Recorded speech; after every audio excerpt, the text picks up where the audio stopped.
حياؤه يربو على العذراء. الحمد لله رب العالمين والصلاة والسلام على أشرف الأنبياء والمرسلين نبينا محمد وعلى آله وأصحابه أجمعين أما بعد الحمد لله আল্লাহর ঘরে মাগরিবের পরে দিন নিয়ে আলোচনা করতে বসেছি। আল্লাহ যেন আমাদের এই আলোচনাটাকে দোয়া করি যেন এটা জিকিরের মাজলিস হিসেবে কবুল করেন এবং এইটাকে আল্লাহ তার কাছে যারা আছে তাদের কাছে আমাদের কথা স্মরণ করেন এবং এই মাজলিসটা যেন ফেরেশতারা তাদের ডানা দিয়ে ঢেকে দেন, রহমত নাজিল করেন, সাকিনা নাজিল করেন, আমাদেরকে তিনি যেন কবুল করেন। আল্লাহর কাছে দোয়া করে আমরা আলোচনা শুরু করছি। আলহামদুলিল্লাহ, আজকের আলোচ্য বিষয়টা সম্পূর্ণ ভিন্নধর্মী এবং সবাই অনেকেই জানতে চায়, অনেকে জানতে চান, এরকমও আছে। মানুষের অবস্থা তো ভিন্ন রকমের, মানুষের অবস্থা কোনো বিভিন্ন রকম মানুষ আছে দেশে। কেউ দিন জানতে চায়, কেউ দিন না জেনেই থাকতে চায়, দুটোই আছে। আর যারা জানতে চায় তাদের মধ্যেও আবার কয়েক শ্রেণী আছে। এক শ্রেণী আমার নেতাজি যা বলছে এটাই ঠিক, ওইটাই দিন। আরেক শ্রেণী আছে যারা মনে করে আমি যা বুঝি এটাই ঠিক, এটা আরেক শ্রেণী। দিন জানার জন্য মূলত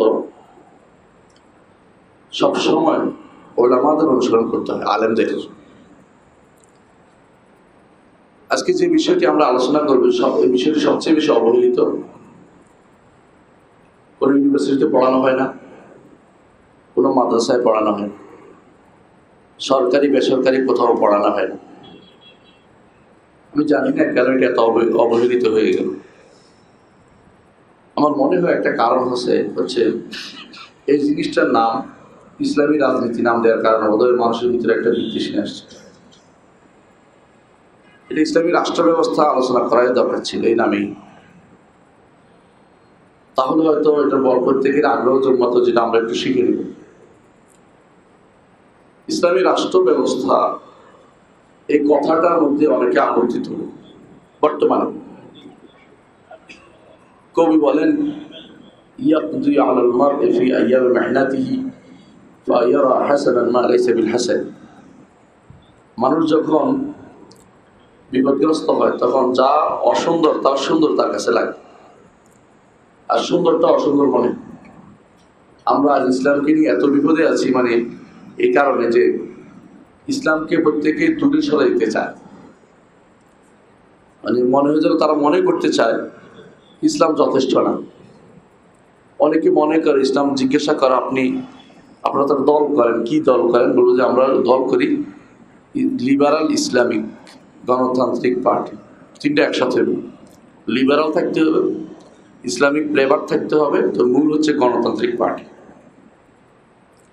আমাদের দলগুলো সব এরকম হয়ে গেছে। আমাদের উচিতটা যেন এটা বলতে আমাদের আর কোনো বাধা হয় না যে এটা স্বাভাবিক জিনিস। গণতন্ত্র তো একটা স্বাভাবিক জিনিস হয়ে গেছে। এটা যে হালাল হারামের বিষয়, ইমানের বিষয়, ইমান চলে যাওয়ার বিষয়, এটা কারো মাথায় নেই। এর মূল কারণ হচ্ছে ইসলামকে নিয়ে আমরা সন্তুষ্ট না। অর্থ সকাল বিকাল দোয়া করে বলেন রাদিতু বিল্লাহি রাব্বান ওয়া বিল ইসলামি দীনান ওয়া মুহাম্মাদিন নাবিয়্যান। এই তিন কথার অর্থ কি? দুনিয়াতে তিন কথা বাস্তবায়ন করতে হবে, কবরে গেলে তিন কথা জবাব দিতে হবে। দুনিয়াতে যদি কেন বাস্তবায়ন না করেন, কবরে গেলে কেমনে জবাব দিবেন? রাদিতু লাকুম ইসলাম দীনান, আর আপনি বলেন, আল্লাহ বলছে রাদিতু লাকুম ইসলাম দীনান, আর আপনি বলেন রাদিতু বিল ইসলামে দীনান। আপনিও বলেন এটাই তো আল্লাহ আমার কাছে সকাল বিকাল চায়। প্রতি আজানের সময় চায়, আজানের মাঝখানে যখন আশহাদু আন্না মুহাম্মাদুর রাসূলুল্লাহ বলা শেষ হয় তখন বলতে হয় ওয়া আনা আশহাদু আন্না মুহাম্মাদুর রাসূলুল্লাহ রাদিতু বিল্লাহি রাব্বান ওয়া বি মুহাম্মাদিন নাবিয়্যান ওয়া বিল ইসলামি দীনান। এত গুরুত্বপূর্ণ যে আপনাকে বারবার স্মরণ করিয়ে দেয়, কিন্তু আমরা ইসলামকে নিয়ে কমপ্লিট কোড অফ লাইফ মনে করতে পারছি না। জীবনের সর্বক্ষেত্রে প্রয়োগ লাগবে, জীবনের সর্বক্ষেত্রে ইসলামকে আমার দরকার, এটা মনে হচ্ছে না। এমনকি মসজিদেও ইসলাম কয়জনের না, সালাতটা ইসলামী পদ্ধতিতে কয়জনের হয়। এখানে এই অবস্থা মূল কারণ হচ্ছে আমরা অনেকগুলো সেক্টর বের করেছি যারা ইসলাম বিরোধী সেক্টর। এদেশে বিশ্ববিদ্যালয়গুলিতে পড়া হয় এমন কতগুলি সাবজেক্ট পড়ানো হয় যেগুলি আমাদের জীবনে কোনো কাজে লাগবে না, যেগুলি সম্পূর্ণ ইসলাম বিরোধী, যেগুলি সম্পূর্ণ ইসলামিক নীতি, ইসলামের যে আল্লাহ তাআলা যে নিয়ম দিয়েছেন এর বিরোধী। আমাদের যে রাষ্ট্রনীতি পড়ানো হয়, লোক প্রশাসন পড়ানো হয়, আমাদের যে বিভিন্ন রকমের সাবজেক্ট পড়ানো হয়, রাজনীতি বিজ্ঞান পড়ানো হয়, এই যে এগুলি পড়ানো হচ্ছে, এগুলি কতটুকু ইসলামিক আছে বলেন তো? যারা এগুলি পাশ করে বের হচ্ছে এরা কি ইসলামের কথা বলবো কোনোদিন? তো আপনি এমনভাবে সিস্টেম করে দিচ্ছেন যে আপনার ইসলামের কথা কেউ কোনো শিখবে না। তাহলে আপনি যাদেরকে সংসদে পাঠাচ্ছেন, আপনি যাদেরকে কথা বলার জন্য পাঠাচ্ছেন, তারাও কোনো ইসলামের কথা বলবেন, ওর বিরুদ্ধে বলবেন। এদের মধ্যে কেউ অনেকটা অহংকার করে বলবে যে আমরা শরিয়া নীতিতে বিশ্বাসী না, বলেই ফেলবে, এত বড় সাহস, দুঃসাহস। এটা ইমান যে চলে যায় এটা খবর নেই। এদের মধ্যে কেউ কেউ এরকমও আছে যারা ইসলাম সম্পর্কে ভাষা নলেজ দিয়ে কাজ করে। ইসলাম বলতে তারা বুঝে যে আজান দিলে মাথায় ঘুমটা দেয়া, নারীরা যেটা করে, এরপরে রাস্তায় হাঁটার কোনো সমস্যা নেই। এই অবস্থার মূল কারণ হচ্ছে এটাই, আমরা ইসলামকে পরিপূর্ণভাবে বোঝার চেষ্টা করি নাই। আমাদের মূল যে ইসলামকে পরিপূর্ণ বোঝার চেষ্টাও আমরা কোনোদিন করি নাই, এমনকি যারা আমাদের উস্তাদরাও তারাও এটা চেষ্টা করে নাই। এটার মূল কারণ ইসলামী রাষ্ট্র ব্যবস্থা যে ছিল ওটা আমরা ভুলে গেছি পুরো। এবং অনেকেই মনে করে এই সময় আর ইসলামের পূর্ণাঙ্গ বাস্তবায়ন সম্ভব না। কেউ যদি এটা মনে করে তার ইমান থাকবে? ইমান থাকবে না। এটা যদি কেউ মনে করে তার ইমান থাকবে না। কারণ আল্লাহ তাআলা ইসলাম দিয়েছেন কিয়ামত পর্যন্ত প্রত্যেকটি জনগোষ্ঠীর জন্য সমাধান হিসেবে দিয়েছেন। শুধু এখানে না থেকে কোনো কিছু পারবে না। রাষ্ট্র একটা বিরাট জিনিস, ব্যক্তি জীবন থেকে রাষ্ট্র জীবন বড়, কোনো সন্দেহ নেই। সেখানে ইসলাম থাকবে না, সেখানে ইসলামকে বাস্তবায়ন করতে হবে না, সেখানে ইসলাম লাগবে না, এই কথা যদি কারো মনে আসে সে ব্যক্তি কিন্তু কাফের হয়ে যাবে, কোনো সন্দেহ নেই ব্যক্তি কাফের। তাহলে আমাদের সমস্যা হচ্ছে কোন জায়গায়, যে আমরা ইসলামকে কাকুল পরিপূর্ণ একটা জীবনের অংশ, পরিপূর্ণ একটা বিধান হিসেবে নিতে পারিনি। আমরা মনে করেছি যদি কোনো কারণে একটা ওয়াজ করে দিতে পারি, আলোচনা করতে পারি, যথেষ্ট। তাফসীর মাহফিলে যত মানুষ হয়, আপনাদের তাফসীর মাহফিলে যত মানুষ হয়, এখন কি তাফসীর মাহফিলের ইসলামী বান্দারা লোকেরা জানে কিছু না? কান শুরু করতে যায়, ফজর নামাজও পড়ে না, এরপর নামাজের কথা বললে এরপর গালিগালাজ শুরু হয়ে যায়। মিছিল করতে রাজি আছে সারাদিন, নামাজের কথা বললে গালিগালাজ। এটা নামাজের একটা কথা বলার সময় মানে নামাজ যেন পাথর হয়ে গেছে, মিছিল সব হালাল হয়ে গেছে। আমাদের বড় সমস্যা হচ্ছে এই ইসলামকে বোঝার জন্য চেষ্টা করি না। এটা অর্থাৎ ইসলাম হয়েছে এরকম বাইনা জাহলে আবরাহি ওয়া কাইদা আদাহি, নিজেরা জানি না, শত্রু এর মধ্যে ষড়যন্ত্র করছে, দুইটা মিলে আমরা বিপদগ্রস্ত অনেকটা মনে করতেছি। লিবারাল দেখাইতে পারলে সবাই খুশি হয়, যে আমি লিবারাল বলতে থাকি সবসময়। যতক্ষণ পর্যন্ত আপনি ইসলামকে সন্তুষ্ট প্রকাশ না করবেন, লিবারাল বলবেন না, ইসলামই লিবারাল। ইসলাম নিজেই মধ্যপন্থা, ইসলাম ছাড় পন্থা নয়। ইসলাম যেটা আছে সত্যিকার ইসলাম যেটা, এটাই হচ্ছে মুতাদিল। আল্লাহ তাআলা বলে দিয়েছেন ওয়াকাযালিকা জাআলনাকুম উম্মাতান ওয়াসাতান লিতাকুনু শুহাদা আলান নাস। এই যে ইসলাম আমাদের মুসলিম ভাইদের মধ্যে এখন দুই দল হয়ে গেছে। একদল বলবে যে ইসলাম রাষ্ট্রের বিষয় আসেনি, এর উপরে একজন বই লিখে ফেলছে আরবিতে, এটা ইংরেজিতে অনুবাদ হয়ে গেছে, ঘরে ঘরে এটা প্রচলিত আছে। বাংলা ভাষায় একজন লিখছে, দেখলাম বাংলাতে লিখছে যে হাসান মাহমুদ নামে এক ব্যক্তি, বুঝছেন, বিরাট বই লিখে ফেলছে শরিয়া ও ইসলাম। তার কথা হলো ইসলাম কি, শরিয়া হচ্ছে ইসলামের সাথে সম্পূর্ণ কন্ট্রাডিক্টরি। ইসলামের বিধান যেটা চালু আছে এটা তার শরিয়াতে ইসলামের বিধান প্রয়োজন নেই মনে করতেছে। এগুলি বিশ্বাস করে। এর মধ্যে যোগ হয়েছে হাদিস অস্বীকারীরা। যদি হাদিস অস্বীকার করতে পারেন তো আপনি তার ইসলামে কিছু বাস্তবায়ন করা লাগবে না, এটা সবাই গ্রহণ করতে রাজি আছে। বিশ্ববিদ্যালয়গুলির ভাইস চ্যান্সেলররা এটা গ্রহণ করতে অনেকটা পছন্দই করে, অনেকটা দেখবেন তাদের কাছে এটা মজা লাগে। কেন? বাস্তবায়ন করা লাগে না, দরকার একটা মিছিল করে দেবে একদিন, সমস্যা নেই। অনেকটা আমাদের দেশের ইসলাম তো অনেকটা এরকমই। আমাদের দেশের ইসলামটা হচ্ছে আবুল ওয়াফা, কাজী আবুল ওয়াফা বলছিলেন, ইবনে আকিল বলছিলেন যে আওয়াম উন্নাসের কাছে ইসলাম মেনে চলা তাদের কাছে কষ্টকর মনে হচ্ছে। তারা কি করে বাৎসরিক ইসলাম পালন করে, বছরে একবার হুজুর দাওয়াত দেয়, বছরে একবার মিলাদ পালন করে, বছরে একবার কোনো একটা করবে অনুষ্ঠান করবে, দরকার হলে লাইলাতুল বরাত, সবে মেরাজ পালন করে ইসলামকে যথেষ্ট মনে করে। ইসলাম ধর্মের প্রতি মুহূর্ত দরকার, প্রতি মুহূর্ত দরকার। এই এতটুকু আমাদের মধ্যে কোনো রকমের চিন্তা চেতনা নাই, এই জন্য সমস্যা হয়ে গেছে। এদের হয়তো একদল বলে ফেলবে, আছে এখনই বলে ইসলাম আবার রাষ্ট্র কেন, ইসলাম তো ইয়াতে থাকবে, মসজিদে থাকবে, রাষ্ট্র আমরা অন্যটা চালাবো। আমি পুরান ঢাকাতে একজনের সাথে আলোচনা করছিলাম যে ওনারা দেখি মাশাআল্লাহ সালাফি মানুষ, ওনারা আবার বিভিন্ন এসে দল করে কেমনে করেন। তো তিনি আমাকে বলছেন, তিনি খতিব মানুষ, ভালো মানুষ, তিনি বলছেন যে এই প্রশ্নটা আমাদের করছিলাম, আমরা বলছে এতক্ষণ জার্সি গায়ে দিয়েছিলাম দলের, এখন জার্সি গায়ে দিয়ে আসি না, পায়জামা পাঞ্জাবি বেরিয়ে আসছে মসজিদে, তুমি আগেরটা প্রশ্ন করিও না, তা আপনি বেরোয় বেরোয় আবার জার্সি গায়ে দেবো। এ হচ্ছে ইসলাম আমাদের। সবচেয়ে ভালো যে তার এই অবস্থা, আর খারাপ কি অবস্থা একটু চিন্তা ভাবনা করে দেখুন। মানে ভালো বুঝছেন তো, যাদেরকে আমরা সালাফি বলি, এদেরই অবস্থা তার ভাগ, আরো ভালো হবে, ভালো কি অবস্থা হবে।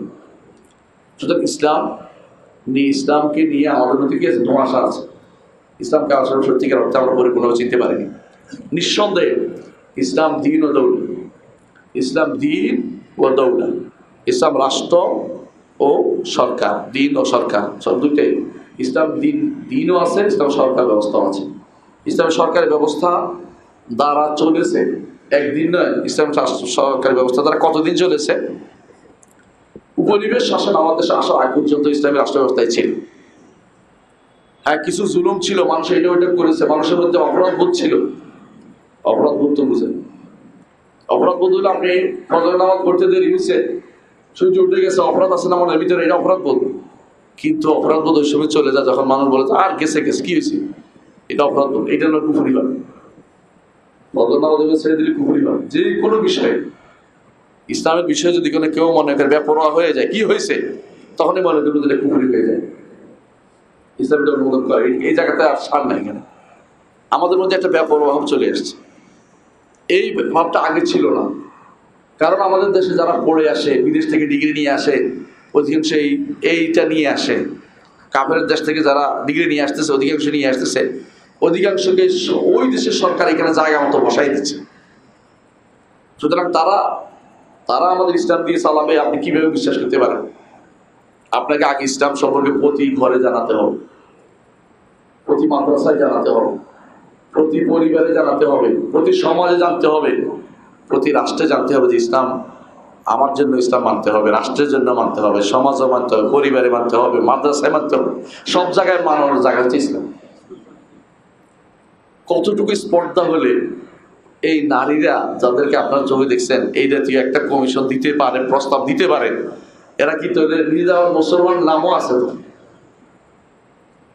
কোনোদিন কি চিন্তা করেছে ওদের পরিবারে কি ইসলাম ছিল? তাহলে ওদের শিক্ষায় কিন্তু ইসলাম ছিল। এমন একটা জাতি গোষ্ঠী আমরা বের করেছি যে জাতি গোষ্ঠী কোনোদিন ইসলাম শিখে নেই। এই জাতি গোষ্ঠীর উপর কিভাবে ইসলাম কায়েম করবেন? ইসলাম কায়েম কি খেলাধুলার জিনিস? ইসলাম কায়েম হচ্ছে জানার নাম, মানার নাম। ইসলাম জানতে হবে, মানতে হবে, মুখস্থ কথা না, জোর করে কিছু করা যায় না। একদিন হইলেও পরের দিন আর হবে না, সেটা আদায় হবে না।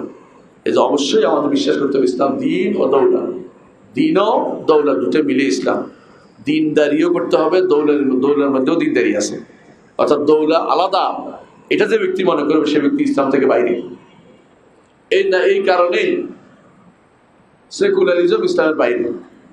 সেকুলারিজম অর্থই হচ্ছে এটা দিনদারি, দিনহীন, লা দিনই এটাকে বলে, মানে দিন নাই, রিলিজিয়াস না।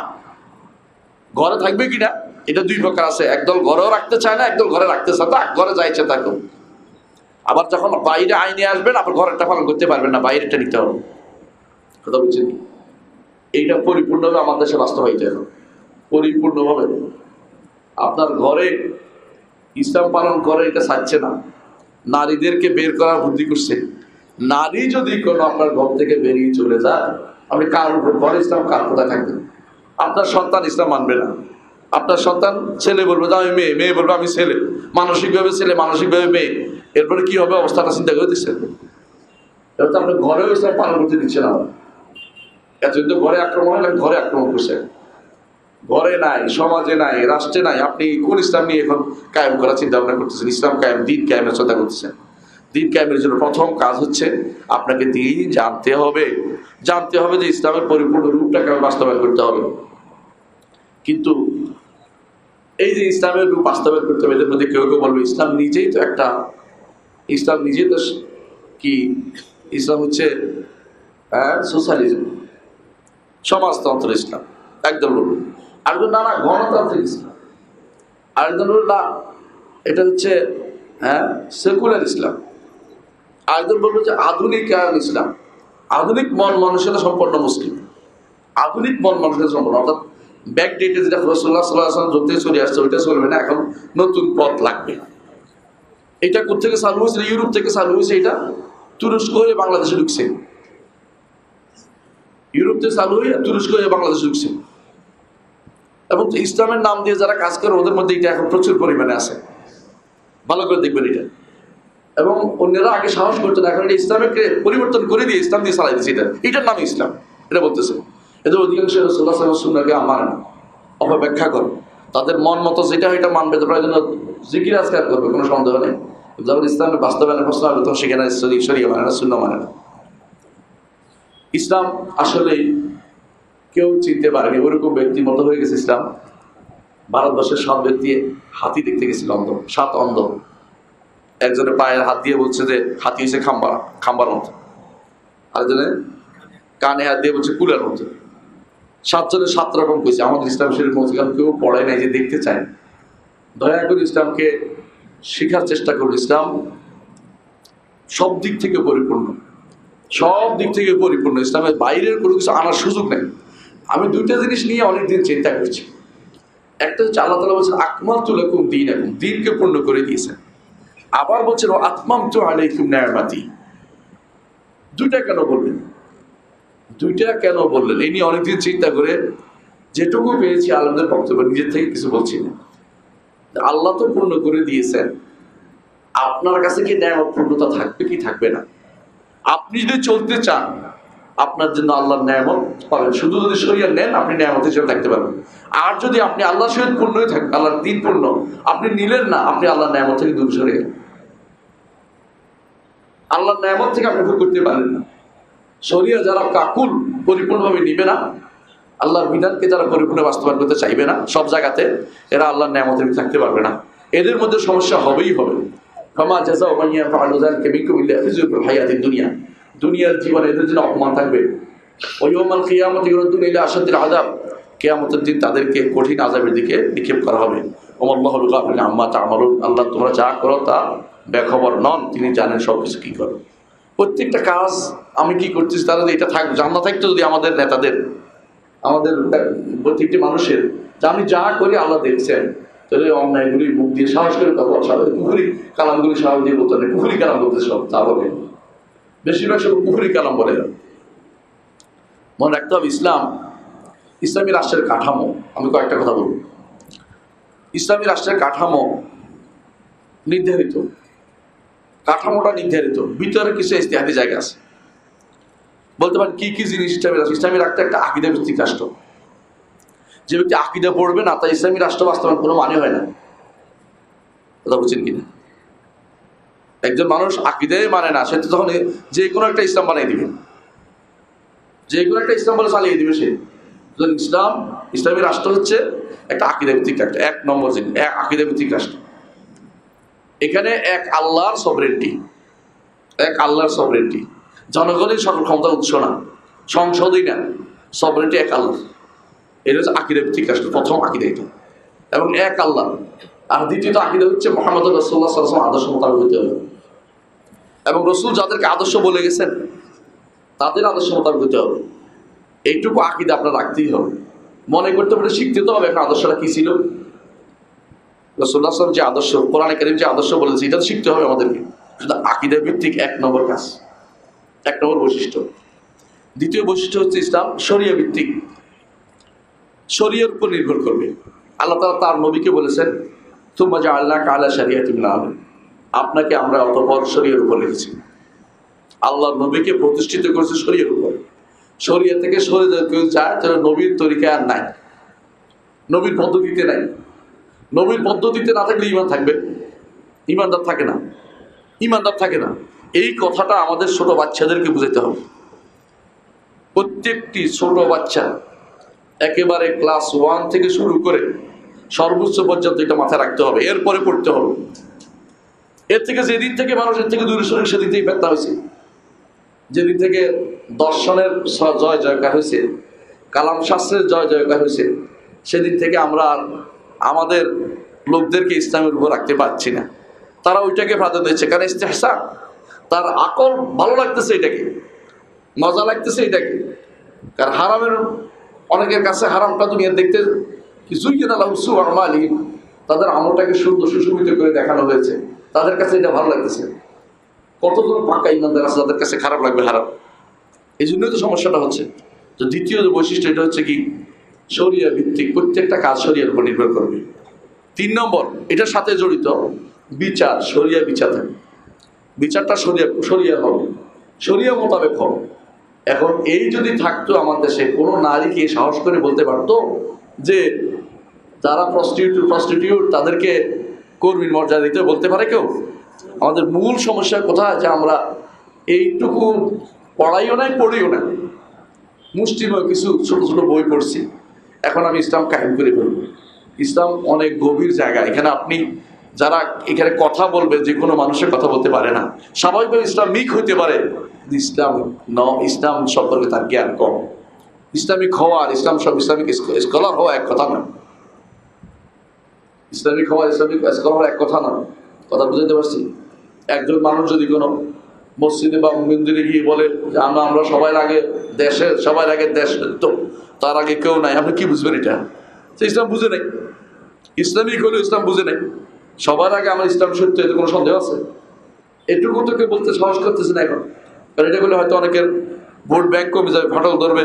সাহস করে কথা বলে মানুষে খারাপ বলবে, বিদেশিরা খারাপ বলবে, অনেকে সাহস করে বলতে চাচ্ছে না। ইসলাম অবশ্যই দ্বিতীয় বৈশিষ্ট্য হচ্ছে শরিয়া ভিত্তিক, এবং এর রয়েছে অনন্য বিচার ব্যবস্থা। এখানে পরিবর্তন করার সুযোগ নাই। বিচার ব্যবস্থার মৌলিক নীতিগুলি মেনে চলতে হবে। 3 নম্বর, ইসলামে নেতৃত্ব মেনে চলতে হয়, নেতৃত্ব তৈরি করতে হয়। দুটাই আছে। নেতা নির্বাচন করতে হয়।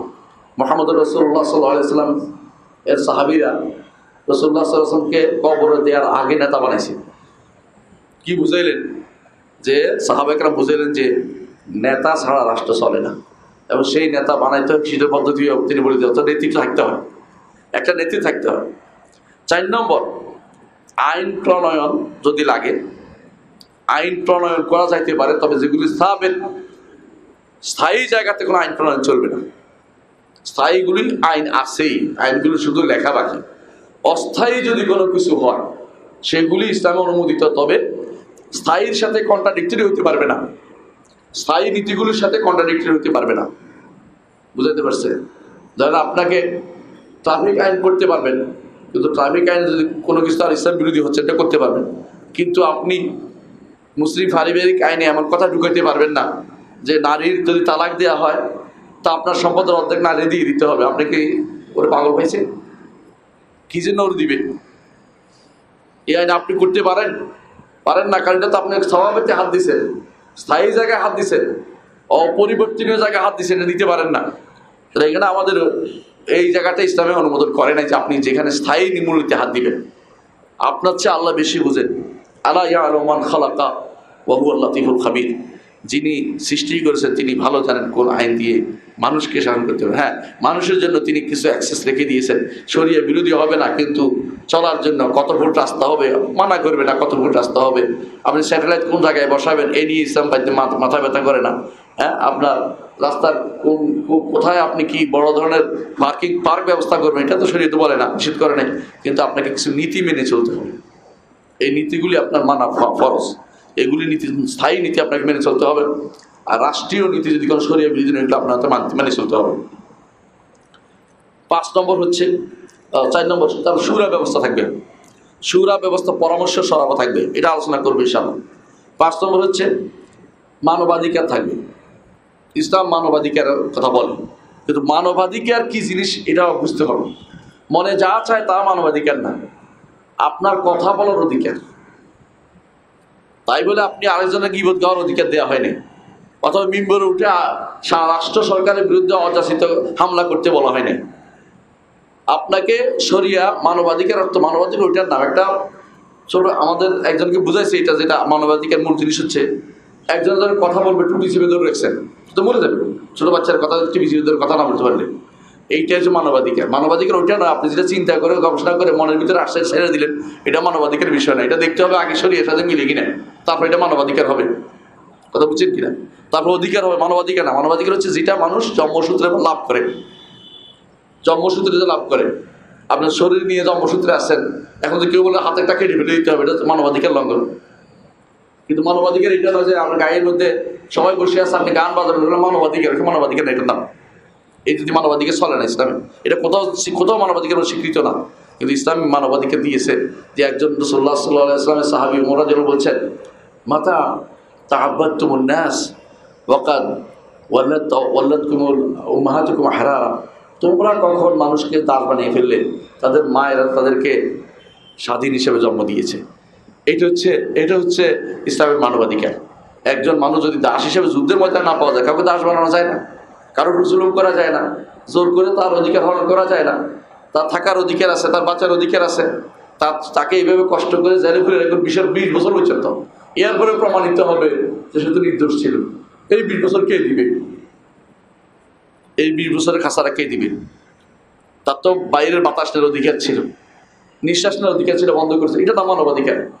ইসলাম এটাকে সম্পূর্ণরূপে এটার অধিকারটা মানুষকে দিয়েছে। ইসলাম দিয়েছে। 6 নম্বর হচ্ছে অমুসলিমদের অধিকার। অমুসলিমরা কয় প্রকার? 3 প্রকার, তাই না? একটা মুহারিব, যোদ্ধা যারা, এদের সাথে এদের সাথে আমাদের কোনো কর্মকাণ্ড নেই। এটা রাষ্ট্রীয়ভাবে যুদ্ধ চললে যুদ্ধ করতে হবে এদের বিরুদ্ধে। দ্বিতীয় হইল মুসালেম, তারা আমাদের দেশে বাইরে থেকে আসছে। কি জন্য আসছে? ব্যবসা করতে অথবা বেড়াতে আসছে। ওদেরকে রক্ষা করার দায়িত্ব আমাদের রয়েছে। তৃতীয় হচ্ছে এই দেশেরই মানুষ, তারা বিভিন্নভাবে থাকে কিন্তু মুসলিম না, তাদেরও অধিকার আছে চলাফেরা, তাদেরকে সে অধিকার দিতে হবে। তবে আমাদের আইনের উপরে তাদের আইন প্রাধান্য পাবে না। আমাদের সাথে ঝগড়া হইলে আমাদের আইনি বিচার হবে, ওদের নিজেদের মধ্যে ঝগড়া হইলে ওদের আইনি বিচার। কিন্তু আমাদের সাথে ঝগড়া হইলে আমাদের আইন, যাতে করে ওরা এই ব্যাপারটা সাবধানে চলে যায়, আমাদের সাথে আক্রমণাত্মক ভূমিকা না যায়। কিছুদিন তো আমরা কথাই বলতে পারিনি, পুরো একটা যুগ চলে গেছে, মনে হয় আমরা নিজ দেশে অমুসলিমদের দেশে বাস করতেছিলাম, সেরকম একটা অবস্থা চলে গেছে আমাদের সামনে। এগুলি কি ইসলাম কোনোভাবেই এটা যদি ইসলাম মানত শাসকরা, তাহলে এই কাজটা করতে পারতো না।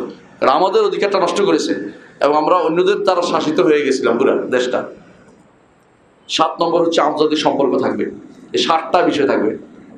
7টা বিষয় মুখস্থ করতে পারলে অনেক ভালো। একটা ইসলামী রাষ্ট্রের 7টা দিক থাকে। আবার বলছি, আকীদা ভিত্তিক, শরিয়া ভিত্তিক, নেতৃত্ব থাকবে, আইন প্রণয়ন ব্যবস্থা বা সুদের ব্যবস্থা থাকবে, মানবাধিকার থাকবে, সামাজিক সুব্যবস্থা থাকবে, ন্যায় বিচার থাকবে, অমুসলিমদের বিষয়গুলি দেখার ব্যবস্থাপনা থাকবে। আর আন্তর্জাতিক সম্পর্ক বিষয়ে যা ইসলাম অনুমোদন করেছে, এটার উপরে গ্রন্থ রচিত হয়েছে।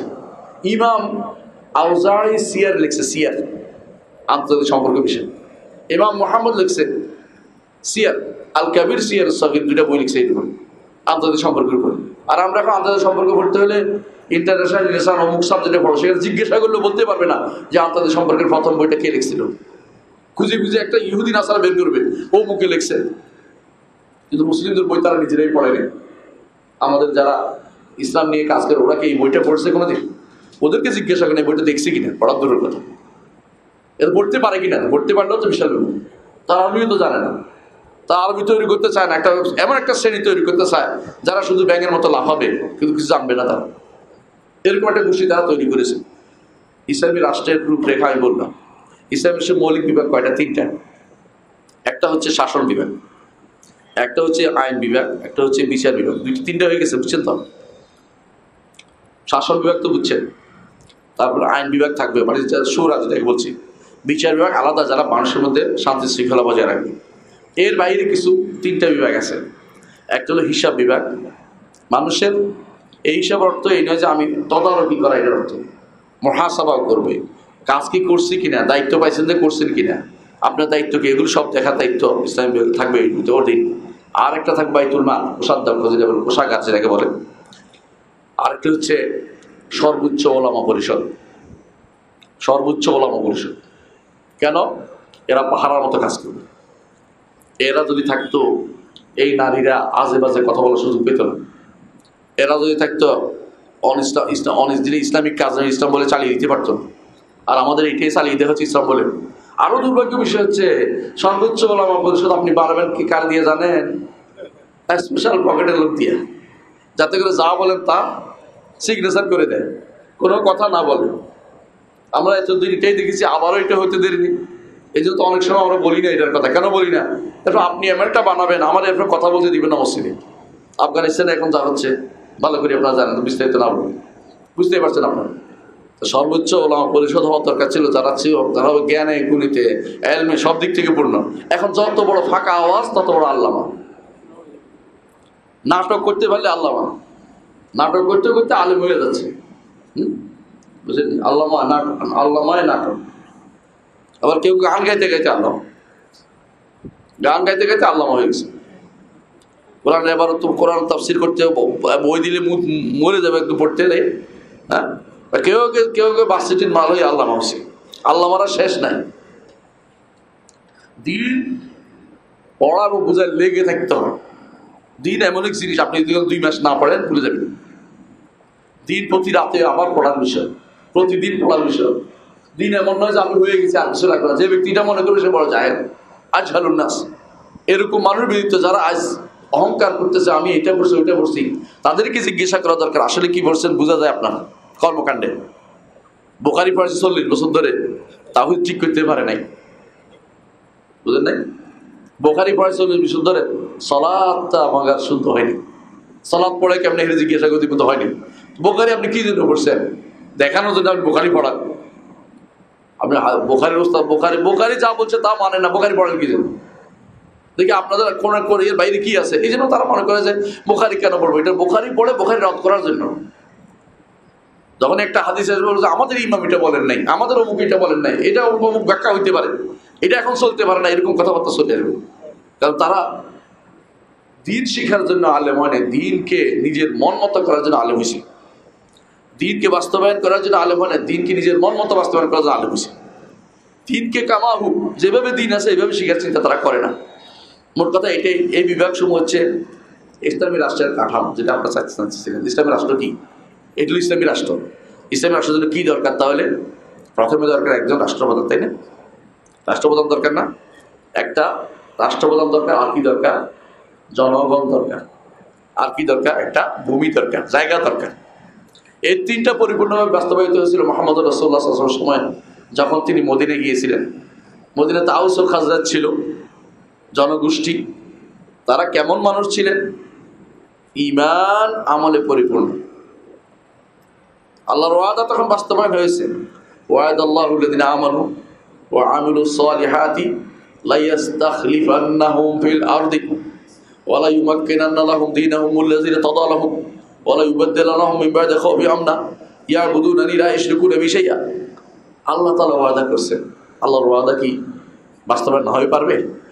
আল্লাহর ওয়াদা এটা। আল্লাহ ওয়াদা করেছেন যে যারা ঈমান আমল সালেহ করবে আল্লাহ তাআলা তাদেরকে দুনিয়ার বুকে প্রতিষ্ঠিত করবেন। দুনিয়ার বুকে রাষ্ট্র ক্ষমতা যাওয়ার জন্য ব্যস্ত হওয়ার আগে ঈমান ঠিক করতে হবে সবার আগে।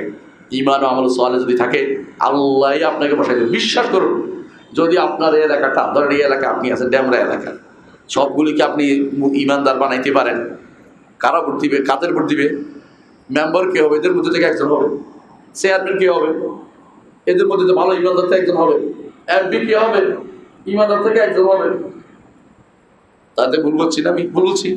এই হিসেবে বাংলাদেশ যদি কোনো পুরোটা এরকম হয়, আপনার কি আন্দোলন করা লাগবে? আন্দোলন কিচ্ছু করা লাগবে না, বললো যে ভোট পেতে হলে মাথায় ঘোমটা দিয়ে যেতে হইবে, নাহলে ভোট দিবে না। ওই এলাকায় ভোট পেতে হলে ওই কালো কাপড় ভরে আসতে, বুঝলেন নাই? তাহলে আপনার দরকারটা কি করা? ওয়াদাল্লাহুল্লাযিনা আমানু ওয়া আমিলুস সালিহাতি লা ইস্তাখলিফান্নাহুম ফিল আরদি, যেটা মদিনায় হয়েছিল। রাসূলুল্লাহ সাল্লাল্লাহু আলাইহি ওয়াসাল্লাম একজনকে পাঠিয়েছিলেন, দুইজনকে পাঠিয়েছিলেন মদিনাতে, দুইজনকে পাঠিয়েছিলেন মদিনাতে। আগে যে তাও দাওয়াত দাও, তারা দুইজন মদিনার গলিতে ঘরে ঘরে যাই ইসলাম ঢুকিয়ে দিয়েছে, কাফের আর অবশিষ্ট থাকে না। যারা ছিল তারা ইহুদি আলাদা ধর্মের, অর্থাৎ কাফের যারা ছিল সব মুসলমান হয়ে গেছে। সুবহানাল্লাহ। কেমন অ্যাম্বাসেডর ছিলেন যে তিনি এমন কাজ করেছেন। রাসূল আসার পরে নির্বাচন লাগে না, কোনো নির্বাচন লাগে না। যারা মুনাফিক করেছে মুনাফিক রয়ে গেছে, আপনার নির্বাচন লাগে নাই। আব্দুল্লাহ ইবনে উবাই মুনাফিকের দল থেকে পাঠতেছে না, তার মুনাফিক শুরু করছে, কিন্তু সরাসরি রাসূলের বিরোধিতা করার মতো সাহস তাদের অধীনে আসে না। কারণ আশরাফুল লোকাল ইহুদি হওয়ার কারণে তারা ভিন্ন পথে ছিল, ভিন্ন ধর্মের লোক ছিল, কিন্তু তারাও রাসূলের নেতৃত্বের বিরুদ্ধে কথা বলে নাই, তারাও বিচারের জন্য রাসূলের কাছে আসতো। আল্লাহ তাআলা কোরআনে কারীম বলেছেন, ওয়াকাইফা ইউহাক্কিমুনাকা ইনদাহুম তাওরাত ফিহা হুকমুল্লাহ। এরা আপনার কাছে বিচারের জন্য আসে, অথচ এদের কাছে তাওরাত আছে। ঘটনা কি? ওরা তাওরাতের কাছে বিচার করে না, আপনার কাছে আসে কেন? কারণ তারা জানে যে রাসূলের বিচার হবে সত্য। ওদের তাওরাতে যারা বিচার করবে ওরা ঠিক বিচার করবে না, পয়সাওয়ালারে ছাড়া দিবে, দুর্বলে ধরে শাস্তি দিবে, এটাই তাদের নীতি। তারা বেবিচার করলে কি করতো? পয়সাওয়ালারে মাথার মধ্যে কালি লাগে ছেড়ে দিত, আর যদি কোনো দুর্বল হইতো তারে পাথর মারে মারত। কেমন ব্যবস্থা বুঝছেন তো? উল্টে বলছে জিনিস, মানে মাথার মধ্যে কালি লাগাইতো যে এ বাজারে ঘুরে, এটা কি কোনো বিচার হইল? এ দিয়ে বললে তো শেষ। এটাকে তারা মনে করছে বিচার, এই জন্য তারা ওদের কাছে না, রসুলের কাছে আসতো। রসুল বলতো যে তোমাদের কাছে কিতাব আছে, তোমাদের কাছে কিতাব, এমনকি ডেকে আনতে বলছে তোমাদের কাছে কিতাবে কি রাজমের আয়াত নাই? রসুল তো জানেন আছে, বলে নাই, তাহলে পড়ো দেখি, আনো। পড়তেছে। আব্দুল্লাহ ইবনে সালামকে রাসূল বললেন যে কোথায় কি সমস্যা? বলে ইয়া রাসূলুল্লাহ, হাত রাখা বাকিটা পড়তেছে, মানে যেখানে রজমের আয়াত আছে সেখানে আঙুল রেখে দিচ্ছে, তাহলে দেখতে না হয়, বাকিটা পড়তেছে। রাসূল বলে এটা উঠাইতে বলেন, হাত উঠাইতে বলেন। হাত উঠানোর পর দেখা যাচ্ছে ওখানে রজমের আয়াত আছে। বুঝছেন কথাটা? তারপরেও তারা যেটা অন্তত তারা লুকোচুরি করলো, ইসলামী আইনের বিরোধিতা করে না। আমরা ইসলামী বিধানের বিরোধিতা করার জন্য এমন একটা গোষ্ঠী তৈরি করেছি, আপনার ঘরে খায়, নাম মাইনুদ্দিন, সলিমুদ্দিন, কলিমুদ্দিন টিকে আছে, আছে না? নবীদের নামে নামও থাকতে পারে, আবার একবারে বড় বড় নাম নিয়ে থাকতে পারে। এরা ইসলামের বিরুদ্ধে কথা বলতে সামান্যতম তাদের মুখে বাঁধে না। এরা যে আল্লাহর কাছে যেতে হবে আবার এই কথা তাদের মনে থাকে না। তো তিনটা জিনিসের কথা বলছিলাম একটা রাষ্ট্রের জন্য। মাস তিনটা জিনিস লাগে। একটা কি? ভূমি, তাই না? একটা হলো রাষ্ট্রপ্রধান, একটা কি? জনগণ। তিনটা তো হচ্ছে, আর একটা হচ্ছে রাষ্ট্র কিভাবে চলবে, এটাও লাগে। এই চারটা জিনিসে মদিনাতে ছিল। এই জন্য মদিনা রাষ্ট্র হচ্ছে আমাদের জন্য আদর্শ, মডেল। এই মদিনা রাষ্ট্রের দিকেই ঘুরে যেতে হবে, ঘুরে ফিরে। কেউ কেউ সুযোগ পাইলে মদিনা রাষ্ট্রের বিচার কথা বলে, মিথ্যা কথা বলে, মিথ্যা রাষ্ট্র বাস্তবায়ন করবে না।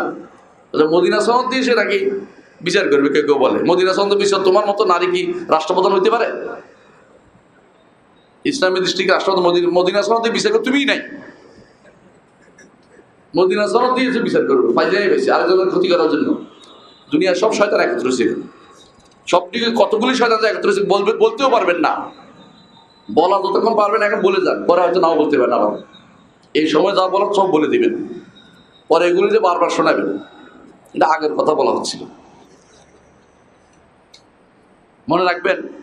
প্রথম জিনিসটা আলোচনা করতে চাই, আমি সবগুলো আলোচনা করবো, ইসলামী রাষ্ট্রের যে মূল আলোচনাগুলো করবো, যা একেবারে দরকারগুলো, ইমামত ও খেলাফত বা রাষ্ট্রপ্রধান যেটা দরকার।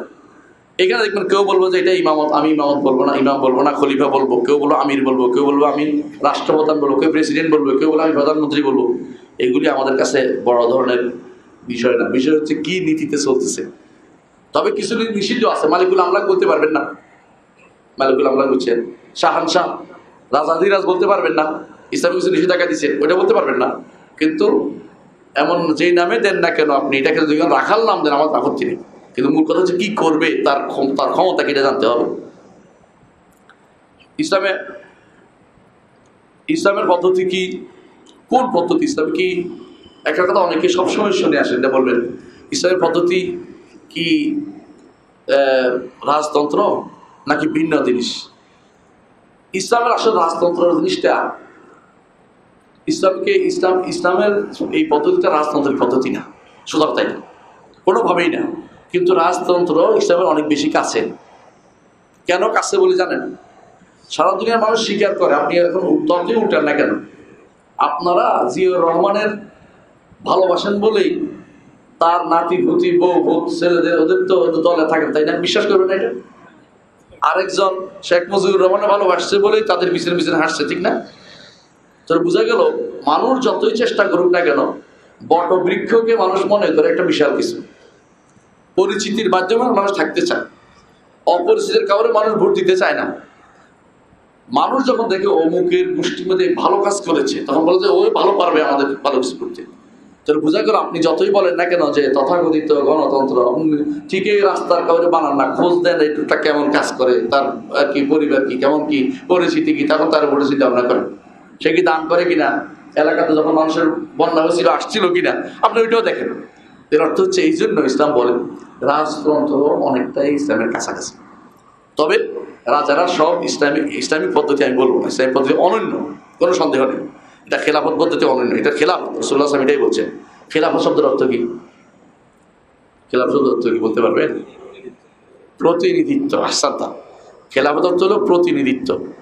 এই প্রতিনিধিত্ব আরেকটা অর্থ আছে খেলাফতের, এটা কি বলেন?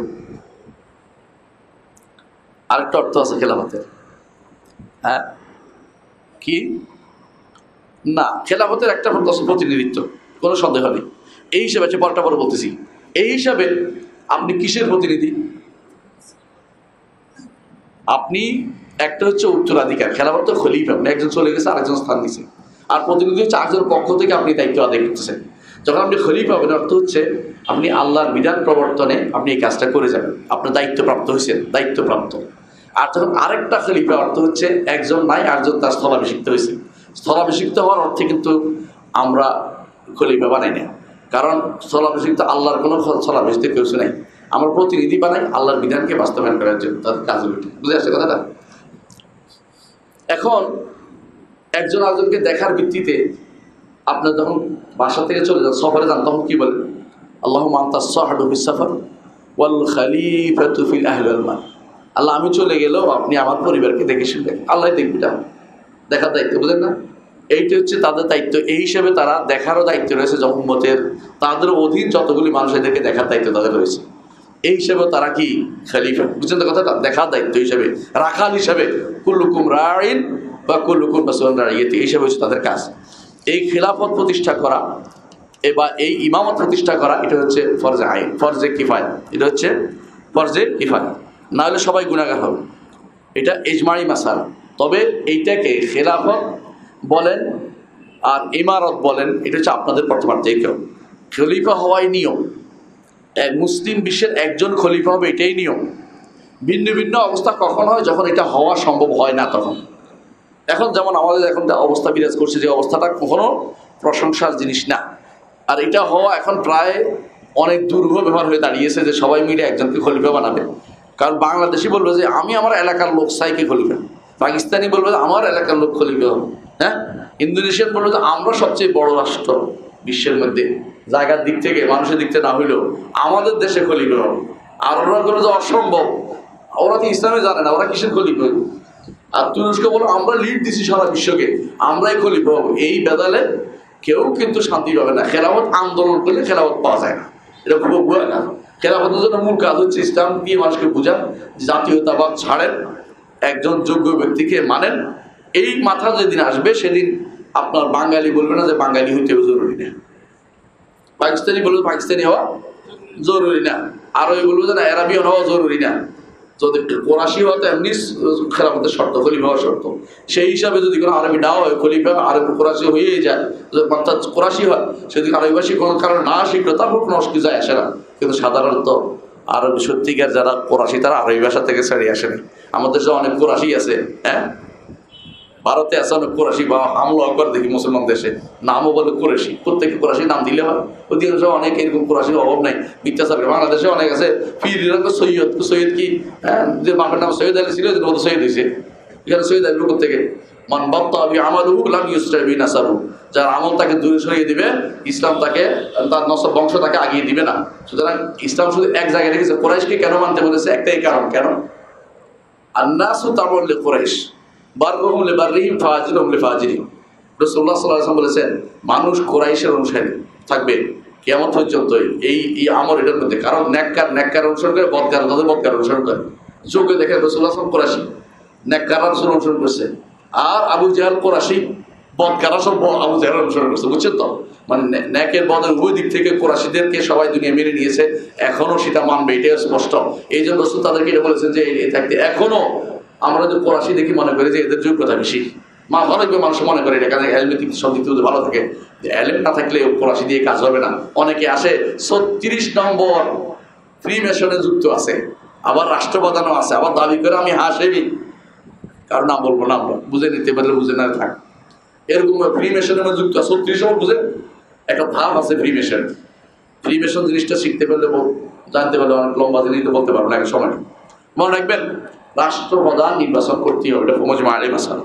রাষ্ট্রপ্রধান যদি সমস্ত খেলাফত প্রতিষ্ঠা না হয়, রাষ্ট্রপ্রধান নির্বাচন করতে হবে। আল্লাহ তাআলা বলছেন ইয়া আইয়ুহাল্লাযীনা আমানু আতিউল্লাহ ওয়া আতিউর রাসূলা ওয়া উলিল আমরি মিনকুম। উলিল আমরি মিনকুম, উলিল আমর লাগবে।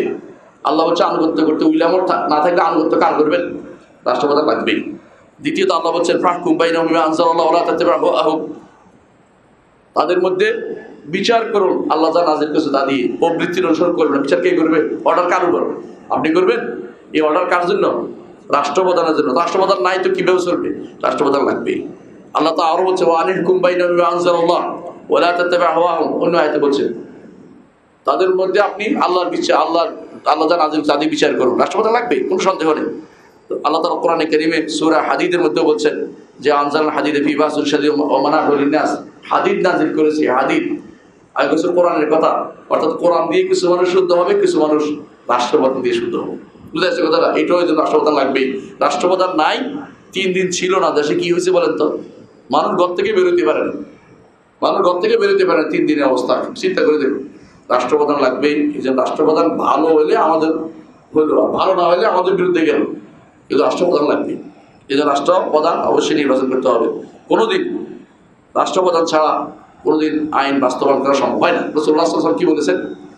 মান মাতা ওয়া লাইসা ফি উনুকি বাইআ মাতা বিতাতান জাহিলিয়া, যে ব্যক্তি মরে গেছে অথচ তার কাঁধে কি নাই, বায়াত নাই, সে তো জাহিলিয়াতে মৃত্যুবরণ করেছে। হাদিস এটা তো সবাই কাছে খুশি, অনেকেই মুখস্থ এটা দেয়। এটা দিয়ে কি দলিল দেয়? হ্যাঁ, আমিরের বায়াত, সংগঠন আমিরের বায়াত। আস্তাগফিরুল্লাহ, এটা তাহরিফ। এটা রাসূলুল্লাহ সাল্লাল্লাহু আলাইহি ওয়াসাল্লামের হাদিসকে নিজের স্বার্থে ব্যবহার করেছে। এই বায়াতের কথা রাসূল সাল্লাল্লাহু আলাইহি ওয়াসাল্লাম বলেন নাই, রাষ্ট্রপ্রধানের বায়াতের কথা বলেছে। এই জন্য, কারণ আরবের জাহিলিয়াত কেন বলছে বুঝেন? আরবে জাহিলিয়াতে কোনো আমির ছিল না, রাষ্ট্রপ্রধান ছিল না, একে অপরের মারতো, কারো কাছে বিচারের জন্য যাইতে পারতো না। গোত্রপ্রধান বড় শক্তিশালী হলে মেনে নিত, গোত্রপ্রধান শক্তিশালী না হলে কিছু করতো না, সুখ করে বসে দেখতো। কবি বলতেছে আমার কবিলা একেবারেই দুর্বল, তারা কারো কোনো ক্ষতি করে না। আরব রাষ্ট্রে তারা ক্ষমতা থেকে তখন জোরে অনেক ভয় পায়, তো আমরা কারো কোনো ক্ষতি করি না, আমরা খুব দুর্বল মানুষ, চুপচাপ বসে থাকি। কবি বলতেছে এটা কবি বলতেছে মানে তাদের পুত্র আরব ছিল এই অবস্থা, যার কোনো ক্ষমতা নাই, যার ক্ষমতা আছে খেয়ে করতো। কিরকম হইতো? আপনার গোত্র যদি কোনো 2 জন মারা গেছে, আপনার গোত্র শক্তিশালী, আপনি ওদের 10 জন মেরে ফেলবেন, আর ওদের 10 জন মরে গেছে, আপনি 1 জন মারবেন।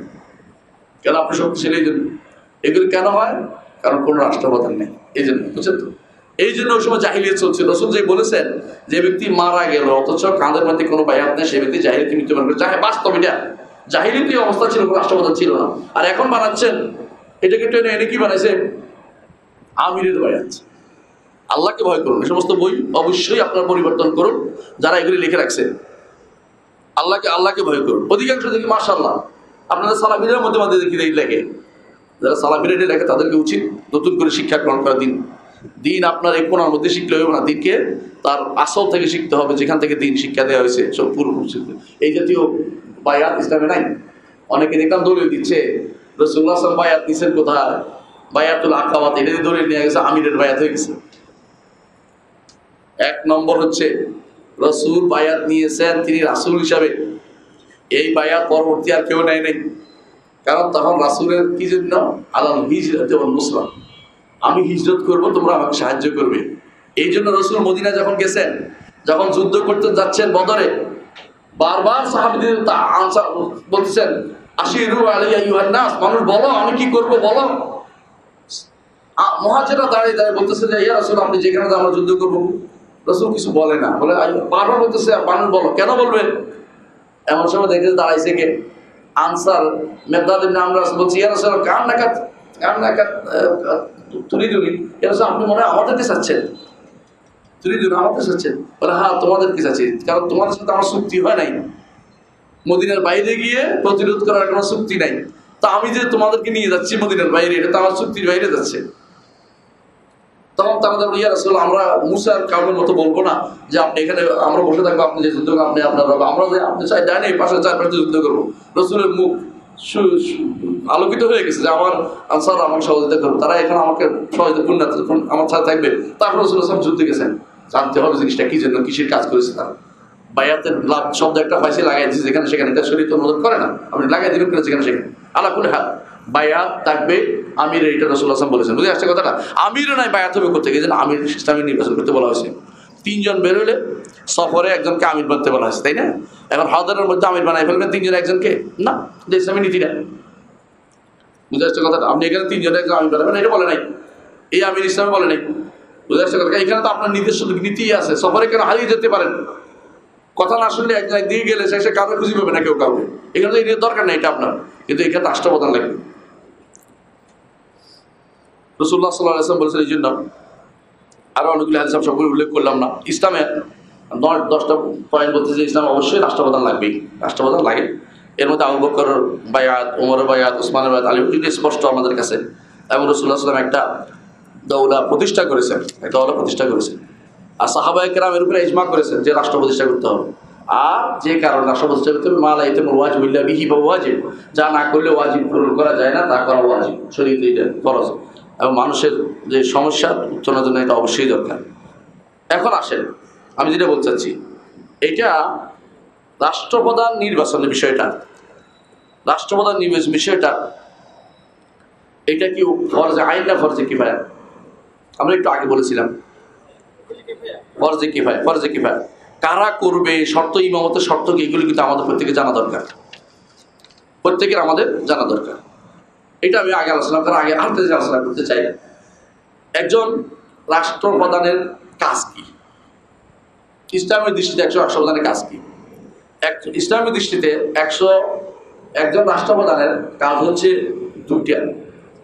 এক নম্বর হচ্ছে ইকামতুদ্দিন, আর দুটো হচ্ছে সিয়াসাতুদ দুনিয়া। রাষ্ট্রপ্রধানের প্রথম কাজ হচ্ছে ইকামতুদ্দিন, রাষ্ট্র দিনকে প্রতিষ্ঠা। দুই নম্বর হচ্ছে সিয়াসাতুদ দুনিয়া, দুনিয়াকে শাসন। দুইটা, ইকামতুদ্দিন দুইটা, আবার দুইটা, দিনকে হেফাজত করা আর দিনকে বাস্তবায়ন করা। ইকামতুদ্দিন, রাষ্ট্র দিন কায়েমের মূল কথা হচ্ছে দিনকে হেফাজত করা, প্রচার প্রসার করা। একটা হচ্ছে দ্বিতীয়ত দিনকে বাস্তবায়ন করা। তাহলে দিন বাস্তবায়ন যদি না করে, সেই ব্যক্তি কি হবে না, রাষ্ট্রপ্রধান হওয়ার যোগ্যতা অর্জন করতে পারে না, অর্থাৎ তার উদ্দেশ্য সাধন করতে পারে নাই, উদ্দেশ্য বিরোধী কাজ করে যাচ্ছে। এক নম্বর কাজ। সিয়াসাতুদ দুনিয়া, দিন বাস্তবায়ন মানে কি বুঝছেন তো? শরীয়ত বাস্তবায়ন, হুদুদ বাস্তবায়ন, কিসাস বাস্তবায়ন, এবং মানুষদেরকে যেভাবে পারা যায় দিন থেকে দিনের উপর কেউ সন্দেহ দূর করার কাজ করো।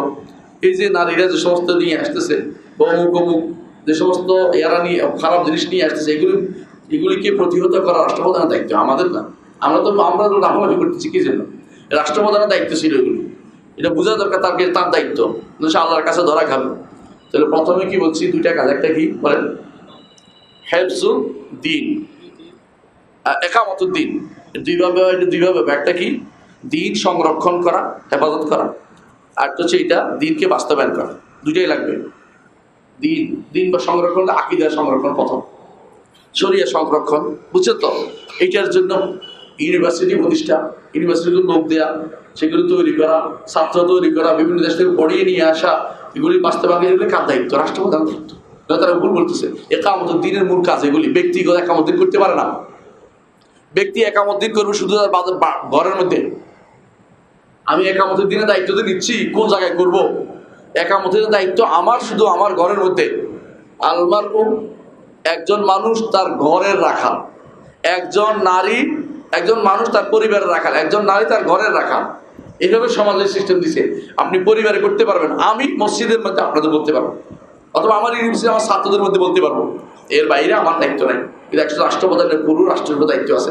দিনকে সংরক্ষণ করা এক নম্বর কাজ, বুঝলেন তো? এই দিনের আকীদা ও শরীয়ত উভয় সাইড, বিশুদ্ধতা বাস্তবায়ন করা, অশুদ্ধতাকে বাদ দেয়া। আর দিনকে 2 নম্বর হচ্ছে বাস্তবায়ন করতে হবে। সংরক্ষণ শুধু না, বাস্তবায়ন করতে হবে। এটা প্রথম দায়িত্ব রাষ্ট্রপ্রধানের। রাষ্ট্রপ্রধানের দ্বিতীয় দায়িত্ব হচ্ছে দিন দিয়ে দুনিয়া পরিচালনা। দিন দিয়ে দুনিয়া পরিচালনা করা। আবার এমনি পরিচালনা করলে হবে না। আপনি যদি কোনো বাইরের কোনো নীতি নিয়ে আসেন, গণতন্ত্র, সমাজতন্ত্র, অমুকতন্ত্র, শয়তানতন্ত্র নিয়ে চলে আসেন, এগুলি আমাদের কোনো কাজে আসবে না। এগুলি দিয়ে বাস্তবায়ন করলে আপনি রাষ্ট্রের দায়িত্ব পালন করেন নাই, রাষ্ট্রপ্রধানের দায়িত্ব পালন করেন। এগুলিতে আমাদের শিখা দরকার। আমি যদি কোনো এই জিনিসটা আমরা যদি কোনো আগে থেকে প্রতি ঘরে ঘরে শিখাইতে পারতাম, আমাদের যারা রাষ্ট্রপ্রধান হয় তারা কি ভুলে যেতে পারতো? তারা মনে করতো আমি দিন থেকে তো বেরিয়ে যাচ্ছি, এটা করলে তো আমি দিন থাকতে পারতেছি না। তো আমাদের যারা সচিব হয়ে বসে আছে, আমাদের যারা ওই ডিসিএসপি হয়ে বসে আছে, ওরা কি দিন কি করতে হবে তারা বুঝে, তারা মনে করে তারা স্বাধীন হয়ে গেছে। আমরা নামাজ পড়ি, মসজিদে দান করি, মসজিদে 10টা ফ্যান দিছি আমি, আমার নাম দিয়ে একটা কি করবে, হ্যাঁ, একটা বড় ধরনের বাহাবা দিবে, এটা মনে করে বসে আছে। এটা তার দায়িত্ব মনে করতেছে না যে আমার আরো বড় দায়িত্ব রয়েছে। এটা কিছু এটা দান, তার হিপ এটা বললে সব না করলে কোনো নাই, কিন্তু আমার বড় দায়িত্ব রয়েছে। এই বাস্তবায়ন না করলে আমার এলাকায় যদি শরীর বিরোধী কিছু হয়, এটা আমার আল্লাহ আমার ধরবে। তার ডিসির দরকার, এটা এসপি চাবি জানা দরকার, কিন্তু ওদের জানা দরকার। ওদের পরিবার থেকে শিক্ষা আসে নাই, তো প্রতিষ্ঠান থেকেও আসে নাই, তাদের ট্রেনিং এর মধ্যেও আসে নাই, সারা জীবন কোনোদিন তারা পড়ে নাই। তাদের উপর আপনি কিভাবে দিনটা কায়েম করবেন আমার বলেন তো? আপনার দিলে অরণ্য রোধন সময় কিছু হবে না। কয়টা বলছি? সিয়াসাতুদ দিন কিভাবে হবে? সিয়াসা এটা 2 ভাবে করতে হবে। একটা হচ্ছে দিন দিয়ে দুনিয়া চালানোর মধ্যে 2টা সাইড। একটা হচ্ছে আপনাকে রাষ্ট্রের মধ্যে কিছু নীতি আছে স্থায়ী, এগুলির মধ্যে হাত যেন না দেয়, এটা আপনি বাস্তব দেখবেন। রাষ্ট্রের কিছু স্থায়ী নীতি আছে, এগুলি কেউ হাত দিতে না পারে। সুদকে হারাম না করে হালাল না করে ফেলে, ঘুষকে হালাল না করে ফেলে, বুঝলেন না কথাটা? হ্যাঁ, এবং এই জাতীয় যতগুলি মদকে আবার হালাল না করে ফেলে, বাস্তবায়ন না করে ফেলে, এগুলি আপনার দায়িত্ব। স্থায়ী ঠিক রাখা। মোতাগাইয়িরাতের ব্যাপারে আপনি ইজতিহাদ মানুষ ডাকবেন, এটা আপনার দায়িত্বের ভিতরে পড়ে। এই 2টা বুঝতে পারছি তো? স্থায়ী তবে মোতাগাইয়িরাতের, পরিবর্তনশীল অপরিবর্তনশীল 2 দিন লাগবে আপনার। এই যে জিনিসটা এতক্ষণ ধরে বললাম যে আপনাকে, আমাদের এখানে তো আজান না, ঠিক আছে, আপনাকে যে শরিয়াতে যেটা দিয়েছে, মানে আপনার দিন এটা দিয়ে আপনাকে দুনিয়া বাস্তবায়ন করতে হবে। এখন যদি আপনি এটা বাস্তবায়ন না করেন, আপনার হুকুমটা আপনাকে জানতে হবে কি অবস্থা হয়। যদি এটা না করেন, 1 নম্বর হচ্ছে আপনি কুফরে আকবরে লিপ্ত হবেন। কখন? 4 অবস্থায়। 1 নম্বর হচ্ছে যদি আপনি এর বিরোধী কোনো আইন প্রণয়ন করেন, তাহলে আপনি কাফের হয়ে যাবেন, বড় কাফের। অর্থাৎ আপনার স্ত্রী তালাক হয়ে যাবে, আপনি মুসলমানদের জানাজা পাবেন না, মুসলিম কবরস্থানে দাফন হবেন না, আপনি মুসলিম বিবেচিত হবেন না, আর আখেরাত অবস্থা যা আছে এটা বলার দরকার নেই। দ্বিতীয় হচ্ছে যদি আপনি এর পক্ষ প্রতিরোধ করতে থাকেন, কোনটা? আল্লাহ বিরোধী আইনের পক্ষে প্রতিরোধ করেন, এটা ঠিক। আমাদের টকশোতে বসে বসে যারা এগুলি করে দেখেন, হ্যাঁ, কেউ দেখবেন যে এখন নারী কমিশনের পক্ষে কথা বলতেছে। তাদের আর কোনো মানে যারা সামান্যতম দিনের কোনো সামান্যতম জ্ঞান তাদের মধ্যে নেই। আরেক গোষ্ঠী কাফের হবে কারা? যারা এই আইন, আল্লাহ বিরোধী আইন বানিয়ে দেওয়ার এটা যারা বিচার করতেছে, এরাও কাফের হয়ে যাবে। 3 গোষ্ঠী হলো। 4 নম্বর গোষ্ঠী হচ্ছে যারা মেনে নিবে তারাও কাফের, যারা মেনে নিবে তারাও কাফের। বুঝলেন কিনা? যে এইটা আমি মেনে নিচ্ছি, ধরেন কেউ নারীকে ছেলেকে মেয়ের সমান, মেয়ের ছেলে সমান নিচ্ছে বাপের সম্পত্তিকে, কোর্ট দিয়ে দিছে, আর আপনি মেনে নিছেন, পাইছেন বলে নারী মানুষ বা আমাদের দিছে, কোর্ট দিছে, এটা যদি মেনে নেন কি হইব? আপনিও কাফের, কোনো সন্দেহ নেই। আপনাকে কেউ দিলেই নিতে পারেন না। অনেকে বলে গণতান্ত্রিক অধিকার আমরা এটা করছি, গণতান্ত্রিক অধিকার দিলেই নিবেন আপনি? হারামকে কোনোদিন হালাল করতে পারেন, আপনি নিতে পারেন না এটা? হ্যাঁ, গণতন্ত্রের অধিকার দিচ্ছে আপনাকে, কি সুদ যেমন ইচ্ছে আপনি খাইতে পারবেন, তাহলে আপনি এটা নেবেন কি জন্য? গণতন্ত্রের অধিকার দিলেও হারামকে হালাল করা যায় না, কথা বুঝতে হবে আমাদেরকে। রাষ্ট্রপ্রধানের আরো 3টা দায়িত্ব আছে, শাখা দায়িত্ব। প্রথম কয়টা বলছিলাম? দুইটার মধ্যে কয়টা বলছি? আরো দুইটা করে 4টে, মনে থাকে যান। রাষ্ট্রপ্রধানের আরো শাখা দায়িত্ব 3টা। 1 নম্বর হচ্ছে ইনসাফ কায়েম করা, জুলুম প্রতিরোধ করা। 2 নম্বর হচ্ছে মানুষের মধ্যে বিচ্ছিন্নতা তৈরি না করা, দ্বীনের উপর ঐক্য রাখা, আকীদার উপর ঐক্য রাখার চেষ্টা করা। তার কাজ হবে এটা। মানুষের মধ্যে বিচ্ছিন্নতা তৈরি করা, আলেম যেমন সমাজ থাকবে তাদের কাছে ফিরিয়ে দেওয়া। 3 নম্বর হচ্ছে জগৎকে আবাদ করা, জগৎকে আবাদ করে দায়িত্বের ভিতরে পড়ে। অর্থাৎ আপনি শুধু আল্লাহ কথাই বলে দেবেন তা না, আপনি মানুষের কল্যাণেও কাজ করে যাবেন, এটা আপনার দায়িত্ব। রাস্তাঘাট তৈরি করবেন, কালভার্ট তৈরি করবেন, মানুষ যেটি পারতেছে না করবেন, এটা আপনার দায়িত্বের ভিতরে পড়ে। আর কিভাবে এখন বলেন রাষ্ট্রপ্রধান নির্বাচিত হবে?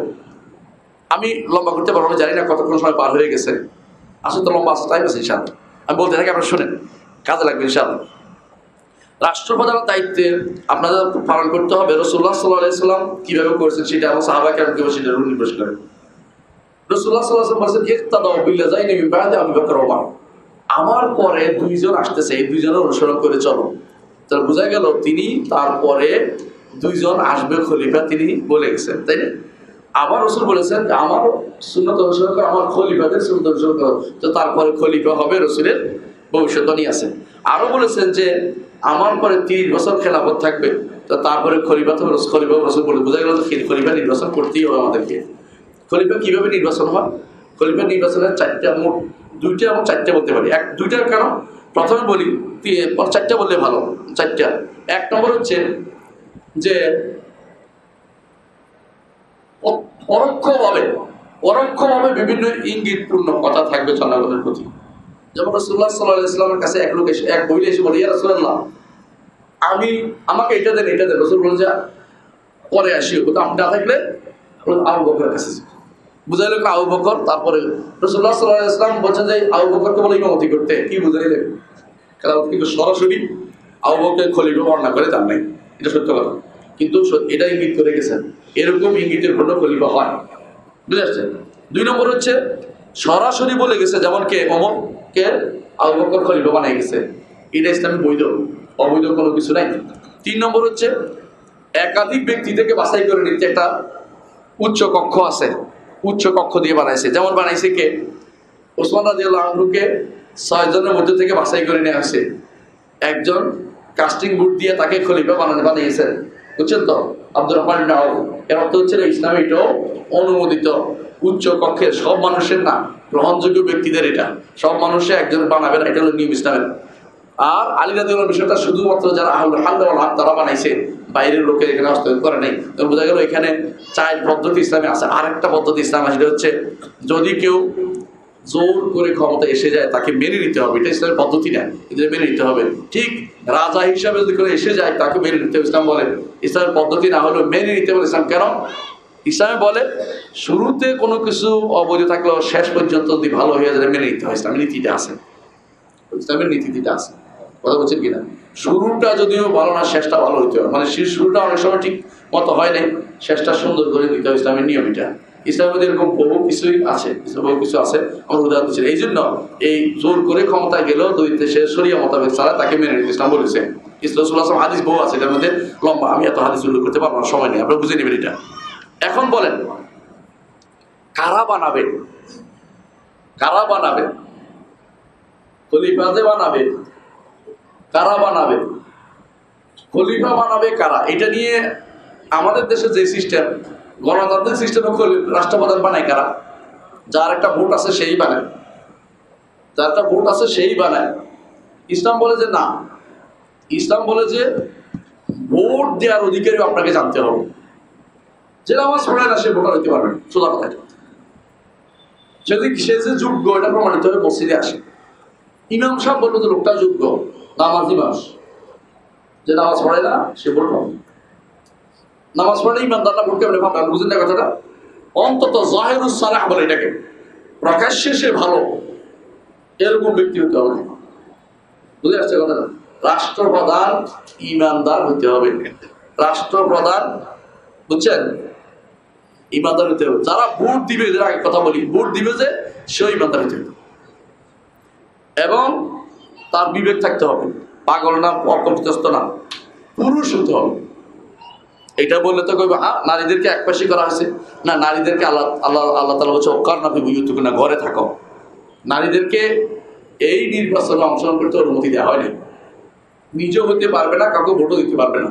প্রমাণ হচ্ছে রাসূলুল্লাহ সাল্লাল্লাহু আলাইহি ওয়াসাল্লাম স্ত্রীদের মধ্যে আয়েশা রাদিয়াল্লাহু আনহা জীবিত ছিলেন, হাফসা রাদিয়াল্লাহু আনহা জীবিত ছিলেন, সবাই জীবিত ছিলেন, একজনেও আমাদের পরামর্শ দিতে যায়নি।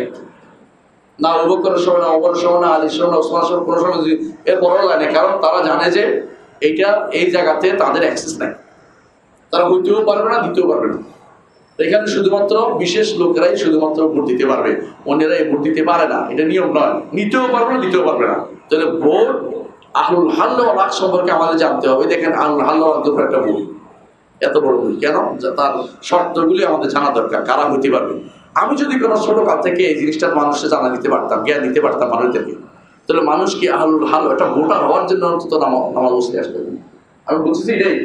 সে বলতো আমি তো তোদের কোনো এইদের এই ইয়াতেই পড়ি না, এই সোসাইটিতে আমি নাই, নামাজে না পড়ে এই সোসাইটিতে আমি নাই। আর এখন এই নাস্তিকতা যে সরাসরি চলতেছে আমাদের ইউনিভার্সিটিগুলো থেকে, এইভাবে ইয়া দিয়া বড় বড় এই কি বলে বিশাল বিশাল ইয়া দিয়ে মানুষ নাস্তিক বের করতেছে। হ্যাঁ, বড় বড় পাইপ দিয়া নাস্তিক বের করতেছে, এগুলো দিয়ে। হ্যাঁ, আমার এই ছোট ভূ দিয়ে কি হবে? নাস্তিক বের করতেছে আপনি বড় বড় ইয়া দিয়া, হ্যাঁ, সুঙ্গা দিয়া। আর আমার ভূ দিয়ে কি হবে? আমি যে মূল সমস্যা করছিলাম, আমি তার শিখাইতে পারি না যে তুমি কিন্তু মুসলিম সমাজের একজন সদস্য হতে হলে তোমাকে কিন্তু সালাত আদায়কারী হতে হবে, এটা কিন্তু মাস্ট। তোমাকে বিধি বিধান মেনে চলতে হবে, শরীয়ত মেনে চলতে হবে, জাহেরুস সালাহ প্রকাশ্যে তোমাকে মেনে চলার মতো কাজ থাকতে হবে। ইসলাম বিরোধিতার মধ্যে তুমি দেখা না যায় তোমাকে। এই শর্তগুলি মাস লাগবে, জাহেরুস সালাহ বলে এটাকে। এমনকি চুরি করছে সেও ভোট দিতে পারবে না। চুরিতে মার খেয়েছে, চুরি করছে, ইয়া করছে, কি বলে শাস্তির শর্ত, ভোট দিতে পারবে না, ভোট নিতেও পারবে না। এবং দ্বীনি ইলমের একটা বিশাল অংশ তার মধ্যে থাকতে হবে। এবং সর্বশেষে মত দেওয়ার মতো যোগ্যতা তার থাকতে হবে। সবাই তো মত দিতে পারে না, সুতরাং এরা ভোট দিতে পারবে। এই শর্তগুলি অবশ্যই আমাদের জানতে হবে, কারা ভোট দিতে পারবে। এদের নাম হচ্ছে আহলুল হাল্লে ওয়াল আকদ। এদের নাম হচ্ছে আহলুল হাল্লে ওয়াল আকদ। আহলুল হাল্লে অর্থ হচ্ছে যারা গিরা খুলতে পারে, আর আকদ হচ্ছে যারা গিরা লাগাইতে পারে। শব্দ অর্থ বুঝছেন তো? অর্থাৎ যারা গণ্যমান্য, যারা গণ্যমান্য ইসলামী দৃষ্টিকে, বর্তমান দৃষ্টিতে, বর্তমান দৃষ্টিতে গণ্যমান্য কারা? হুমরা সোমরা। হ্যাঁ, বর্তমানে গণ্যমান্য এটা জঘন্য না, আমাদের গণ্যমান্য ইমানদার। হ্যাঁ, যারা ইমানের দিক থেকে যারা মানসম্মত, তারাই শুধু ভোট দিতে পারবে, নিতে পারবে। এখন বলো এটা বললে তো অমুক দল পেয়ে যাচ্ছে, তো আপনি অমুক দলের মতো আরো একটা ভালো করেন, যে আপনারা ভাবেন আপনি আরেকজন হিংসা করে আপনি কামিয়ে দেবেন নাকি? ইমানদার না হলে ভোট পাবে না, এটা সিদ্ধান্ত নিতে হবে আপনাদেরকে। ভোট দিলে আপনি গুণাগার হবেন, ভোট নিলে তারাও যোগ্যতা অর্জন করতে পারবে না, কম তারা যাওয়ার অধিকার রাখে না। বুঝতে পারছেন কথাটা? যারা আহলুল হাল্লে ওয়াল আকদ, আপনাকে আগে কারা জানতে হবে, যারা মূল চালিকা শক্তি ইসলামী রাষ্ট্রের, যারা মূল লোক, তারা ইসলামী রাষ্ট্রের মূল লোক হচ্ছে আহলুল হাল্লে ওয়াল আকদ, যারা গিরা দিতে পারে এবং গিরা ছুড়ে দেবেন। এদের কাজ কি? এদের কাজ কি? এক নম্বর কাজ হচ্ছে তারা মজলিসে শুরা নির্বাচন করতে পারবে, একটা অংশ। আরেকটা অংশ রাষ্ট্রপ্রধান নির্বাচন করবে। অনেকে চিনে না, রাষ্ট্রপ্রধান চিনে যে আলেম আছে, নির্বাচন করে না, তাই বলে আলেমদেরকে কিছু মনোনীত করতে পারবে। মজলিস শুরাতে কারা থাকবে? ওলামা, দিন বুঝে, দুনিয়া বুঝে দুই শ্রেণীকে মজলিস শুরা রাখবে। দিন মাস থাকবে, অতিরিক্ত তারা দুনিয়াও বুঝে, এই পরিস্থিতি কি করতে হবে, এই পরিস্থিতি কি করতে হবে এটাও বুঝে, এরকম থাকতে হবে। যদি কম থাকে কম, দিনদারি তাদের মধ্যে অবশ্যই থাকতে হবে, মাস্ট। প্রথম সদস্য আহলুস শুরা কখনো নারী হইতে পারে না, মজলিস শুরা কোনো নারী হইতে পারে না, নারী কোনো মজলিস শুরার সদস্য না। এই জন্য আয়েশা রাদিয়াল্লাহু আনহা এত বড় ফকিহা, কিন্তু কোনোদিন আবু বকর, ওমর, ওসমান, আলীর কোনো মজলিস শুরার সদস্য ছিলেন না। বুঝতে পারছি? কোনোদিন ছিলেন না। কখনো কখনো তারা কোনো সাধারণ মানুষকে আনছেন যার মধ্যে যোগ্যতা আছে, কিন্তু তারপরেও মহিলাদেরকে আনেন নাই। আপনি মহিলাদের ভোটের জন্য, মহিলাদের একটা পদ পাওয়ার জন্য, 300 কে 600 বানানোর জন্য, এতগুলো সংরক্ষিত আসন পাওয়ার জন্য ব্যস্ত হয়ে পড়ছেন। আপনি কি জানেন যে এটা একটাও জায়েজ নেই? না জানলে আপনি জানার চেষ্টা করুন যে এটা ইসলামে নাই। এখন বলতে পারতো মহিলাদেরকে ইগনোর করেছে না, ইগনোর নয়, তাদেরকে আলাদাভাবে তাদের বক্তব্য তুলে ধরার জন্য ভিন্ন প্ল্যাটফর্ম দিয়ে দিবেন, কিন্তু এটা মধ্যে সদস্য হবে না। এটা তাদের বক্তব্য কি সমস্যা থাকলে তাদের কি সমস্যা এটা উঠে দিবেন, মজলিস শুনে দেখবেন ঠিক আছে কিনা। তাই বলে কি তাদের অন্য কোথাও দেয় নাই? তাদের অন্য সব জায়গায় দিয়েছে। বিচারক হতে পারবে না, মসজিদের ইমাম হতে পারবে না, রাষ্ট্রপ্রধান হতে পারবে না, মজলিস শুনে সদস্য হতে পারবে না। কথা বোঝেন? আর বাকি সে কি করতে পারবে? পড়াইতে পারবে, মেয়েদের স্কুলে পড়াইতে পারবে, চাকরিও করতে পারবে যেখানে তার পর্দার ব্যাঘাত না হয়, শরীর বিধি না হয়, তার তো প্রয়োজনে স্বামীর অনুমতিক্রম করতে পারবে না, করতে পারবে না। কথা বুঝেন?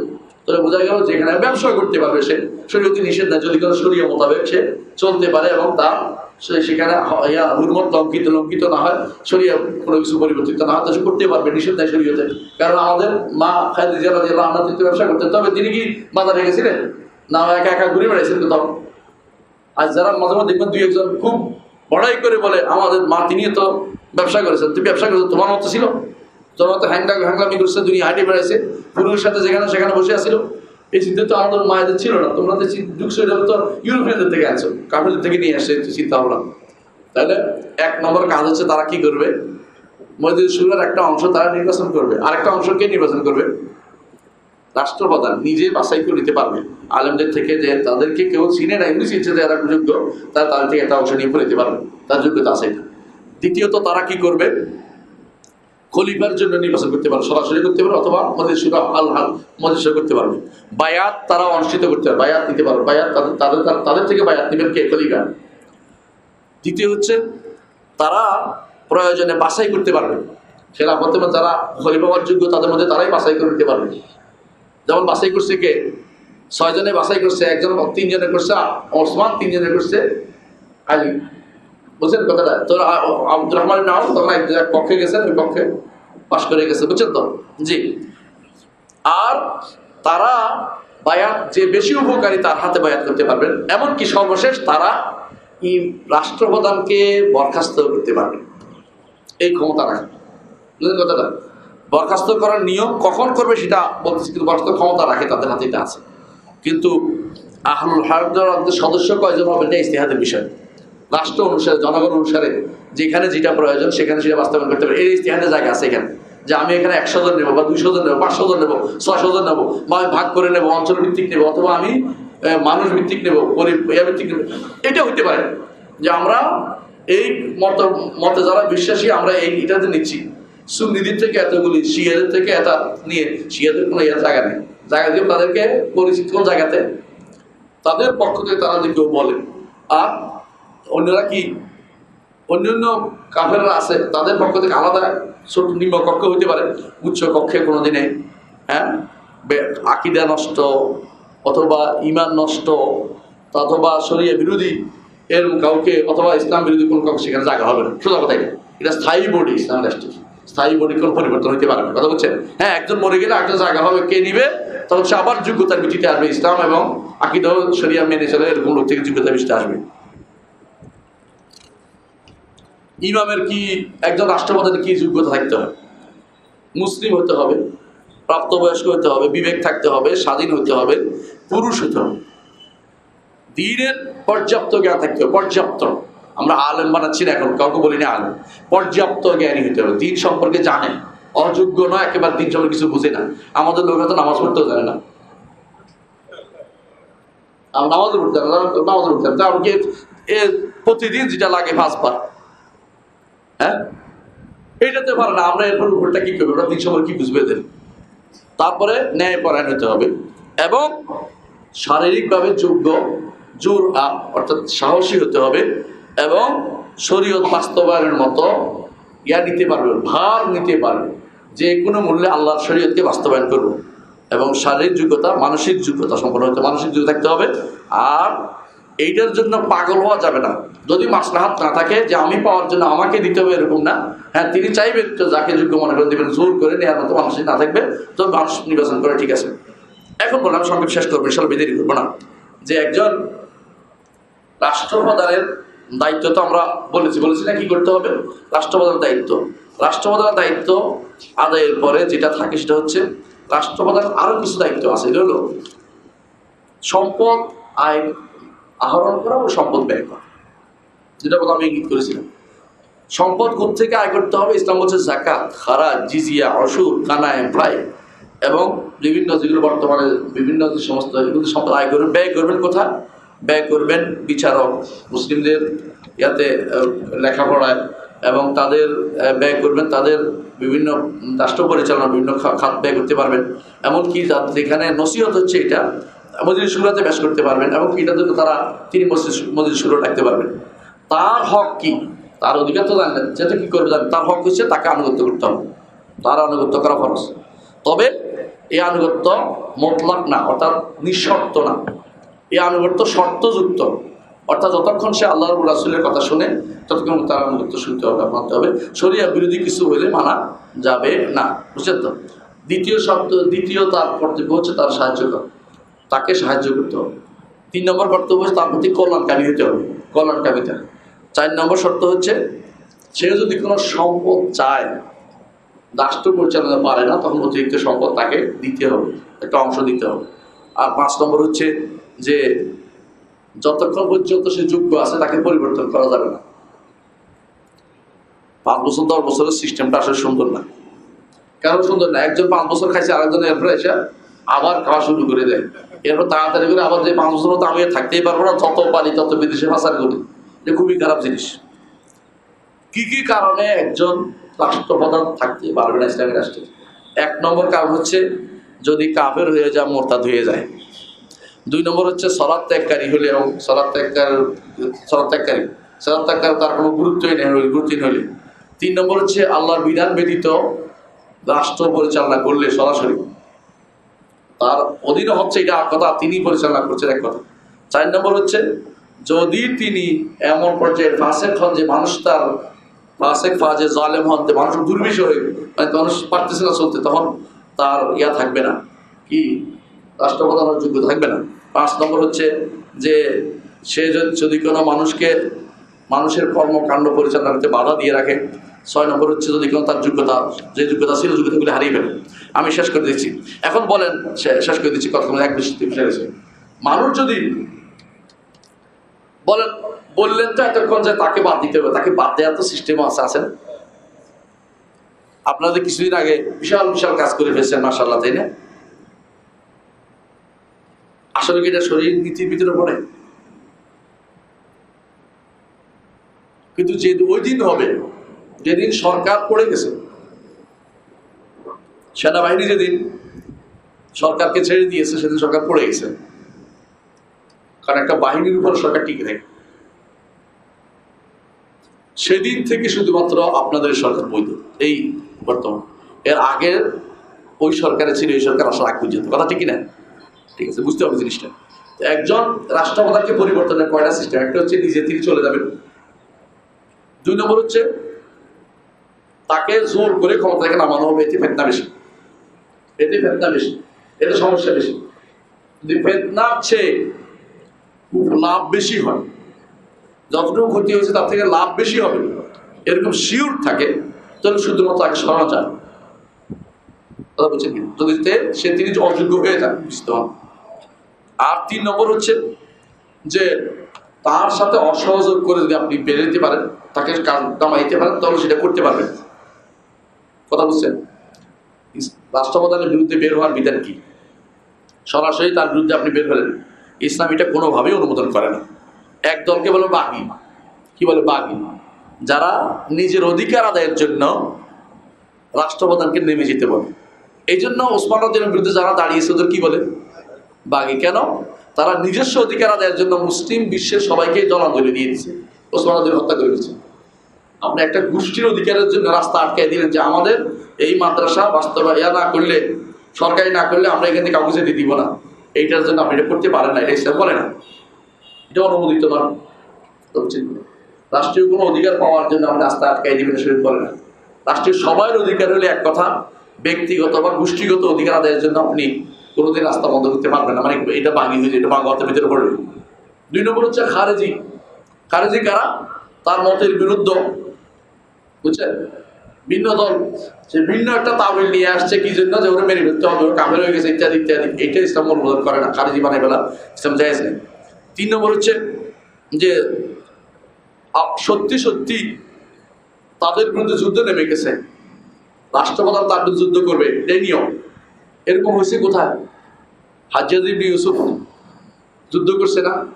কারণ তার বিরুদ্ধে এখন যদি রাষ্ট্র যুদ্ধ না করতো, রাষ্ট্র তিনটে হয়ে যেত, মুসলিমদের ঐক্য থাকবে না, বাধ্য আপনাকে যুদ্ধ করে এক রাখতে হবে। আমি যদি কোনো বলার লোকেরা যদি বলে যে আমরা মানি না, হ্যাঁ আমরা কেন্দ্রীয় সরকারকে মানি না, তো এটাকে মেনে নিতে হবে, আপনি যুদ্ধ করে হলেও আপনাকে এটাকে ঠান্ডা রাখতে হবে যে না, মানতে হবে, তোমাকে মানতে হবে, তুমি স্বাধীনতা পাও, এই স্বাধীনতা ইসলামে নাই, আমি কি করছি এটা তোমাকে জানতে হবে। বলে আমাদের অধিকার দেন না, অধিকার না দিলে তোমার রাসূলুল্লাহ সাল্লাল্লাহু আলাইহি ওয়াসাল্লাম এরকম অবস্থা কি বলেছে, হে আনসাররা, কি বলেছে মনে আছে? আনসাররা, আমি মরে যাওয়ার পরে তোমাদেরকে অধিকার অনেকে দিবে না, তোমরা ধৈর্য দান করো এবং তোমরা আমার সাথে সাক্ষাৎ হবে হাউতে। এতটুকুই ধৈর্য দান করতে হচ্ছে, মানে এর তো তোমরা এগুলি কিছুই মনে করো না। তারপর রাষ্ট্রীয় ঐক্য বজায় রাখতে হবে, রাষ্ট্রীয় ঐক্য বজায় রাখতে হবে। কথা বুঝতে পারছি কথাটা? এটা শরীর বলে না। আচ্ছা, আর যদি কোনো হক নিয়ে কোনো আলেমরা কথা বলে, তাদেরকে যুদ্ধ করা, তাদের বিরুদ্ধে কথা বলা, তাদেরকে আক্রমণ করা ইসলাম অনুমোদন করে রাষ্ট্রপ্রধানের জন্য। কথা বুঝছেন? আপনি দেখতে পাচ্ছেন যে এখানে আল্লাহ বিরোধী মানুষ চলতেছে, এর বিরুদ্ধে কথা বলছেন যে এদেরকে আটকান, আর উল্টে আপনি মেরে ফেললেন, এটা শরীর বলবেন, যেখানে করবেন আপনি। তাহলে আমি সংক্ষেপে আর বাড়াবো না, শুধু এটাই বলবো যে এই বিষয়ে অনেক দেরাসা আরবিতে অনেক বই হয়েছে, কিন্তু আমরা এগুলি না পড়ার কারণে আমরা শাসকও বুঝি না, শাসিত হকও বুঝি না, শাসকের হকও বুঝি না, শাসিতের হকও বুঝি না। আমরা শাসক কে হবে, শাসক কে বানাবে, রাষ্ট্র আমাদের সুরার সদস্য কে হবে, অ্যাসেম্বলি সদস্য কে হবে, সুরা তো বুঝবেন না, হ্যাঁ কি বলে এটাকে, সংসদ সদস্য কে হবে এটাও জানি না, কারা ভোট হবে এটাও জানি না, কাকে ভোট দিতে হবে এটাও জানি না। আমরা এখন লিবারাল গণতান্ত্রিক ইসলামিক গণতান্ত্রিক দল দাবি করে বসে আছি, লিবারাল আবার ইসলামিক আবার গণতান্ত্রিক, হ্যাঁ ইসলামিয়া মদের দোকান। এই জন্য কিছু বই আমাদের পড়তে হবে। 1 নম্বর হচ্ছে ইমাম মাওয়ারদির লেখা আল আহকামুস সুলতানিয়া, ইমাম মাওয়ারদির লেখা আল আহকামুস সুলতানিয়া। আরেকজন হচ্ছে ইমাম আবু ইয়াল আল ফাররা, তার একই নামে গ্রন্থ আছে, নাম হচ্ছে আল আহকাম সুলতানিয়া। 2টা বই আরবিতে আছে। 3 নম্বর বই আবুল মাআলি আল জুওয়াইনি লেখা আল গিয়াসি, আল গিয়াসি, এটার আরবি নাম হচ্ছে গিয়াসুল উমাম ফিত তাইয়াস যুলাম, অন্ধকারে কিভাবে জাতিকে উদ্ধারের বিভিন্ন পথ নির্দেশ দিয়েছেন, এটার উপরে বই আছে। ইবনে তাইমিয়ার একটা বই আছে আর সিয়াসাত শারিয়া, বাংলা অনুবাদ হয়েছে, এটা বাংলা অনুবাদ হয়েছে। আর একটা বই আছে সিয়াস শারিয়া, আব্দুল ওয়াহাব খাল্লাফের, এটা একটা ভালো বই আছে। আর মোহাম্মদ আল মৌসিল একটা বেশ হুসনুস সুলুক। এর বাইরে কমপক্ষে আমি সবগুলো বলি না, কয়েকটা বলছি শুধু, এখান থেকে 50টার উপরে বই আছে শুধু রাষ্ট্র কিভাবে চলবে, রাষ্ট্রনীতি কিরকম হবে, ইসলামী রাষ্ট্রের নীতি কি, এটুকু গ্রন্থে লিখিত হয়েছে। আমরা যদি এগুলি না পড়ি এরপর আমরা কি পড়বো? কারণ নিয়ম হচ্ছে রাষ্ট্র তো আর খালি থাকবে না, জায়গাটা কেউ না কেউ ফিল আপ করবেই। যখন আমি আল্লাহর বিধান পড়বো না, আল্লাহ যা বলেছে সেটা মানবো না, রাসূল যা করেছে সেটা করবো না, সাহাবায়ে কেরাম কি বলেছে সেটা করবো না, তখন এই জায়গা পূরণ করার জন্য এখন আমি কোথায় যাব? ইউরোপিয়ানদের আইনে ভর্তি করে দেব। আমার বিশ্ববিদ্যালয়গুলোতে, আমাদের বিদ্যালয়গুলোতে আমরা কোনোদিন এই রাষ্ট্রপ্রধানদের নিয়ম পড়াইনি। আমরা সবসময় শুধুমাত্র ফজিলত পড়াইছি, ফরায়েজ পড়াইনি, মানে ফাদায়েল পড়াইছি, ফরায়েজ পড়াইনি। তাহলে একজন মানুষ এটা বুঝে যে আমি যদি কোনো বেরোই যায় অনেক অনেক সব পাবো, বছরে বছর ধরে বেরিয়ে গেছে পরিবার টরিবার রাখে, কিন্তু একজন মানুষ এটা কেন বুঝে না যে আমার কিন্তু কর্তব্য আছে, আমার পরিবারের প্রতি, সমাজের প্রতি, রাষ্ট্রের প্রতি আমার কর্তব্য আছে, এবং আমার দ্বীনের প্রতি আমার কর্তব্য সবার আগে, এই কথাটা আল্লাহর প্রতি কর্তব্যটা আমার আছে, এটা আমার করতে হবে, এটা কেন বুঝি না? আমি অনেক কিছু বুঝি, আমি দেশের মানুষের কষ্টে আমার চোখের পানি চলে আসবে ভালো, কিন্তু দেশের মানুষের ঈমান নষ্ট হলে আমার আরো বেশি কান্না আসা উচিত। ঈমান নিয়ে না নিয়ে গেলে আমার কি লাভ? আমি লক্ষ লক্ষ, আমি যদি কোনো কারণের ধন নিয়েও যাই আখিরাতে আমার কোনো কাজে আসবে না। আর যদি আমি ঈমান নিয়ে যেতে পারি, তাহলে আমার এই মানুষটা কাজে লেগে গেল। এইটার দরদি বেশি হওয়া দরকার। একজন রাষ্ট্রপ্রধানের প্রথম দায়িত্ব হচ্ছে হেফজুদ্দিন, দিনকে সংরক্ষণ করা।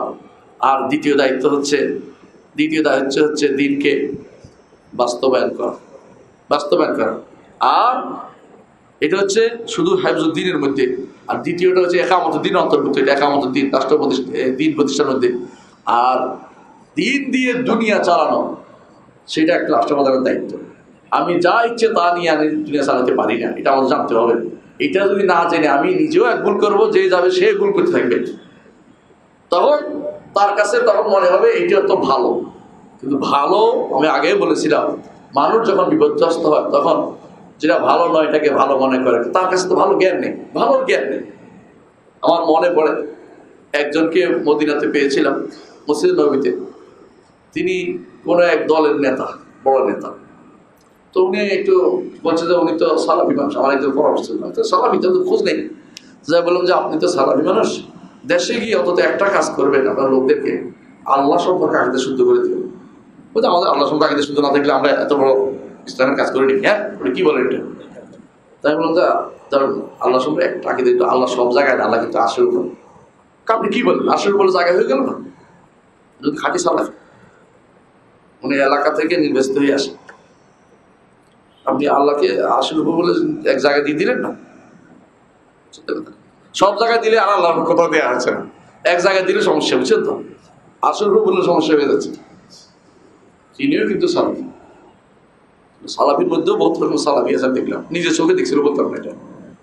এরকম বহুত আমাদেরকে শিখতে হবে। দিন আঁকতে না শিখে ক্ষমতায় দেয় না কেউ।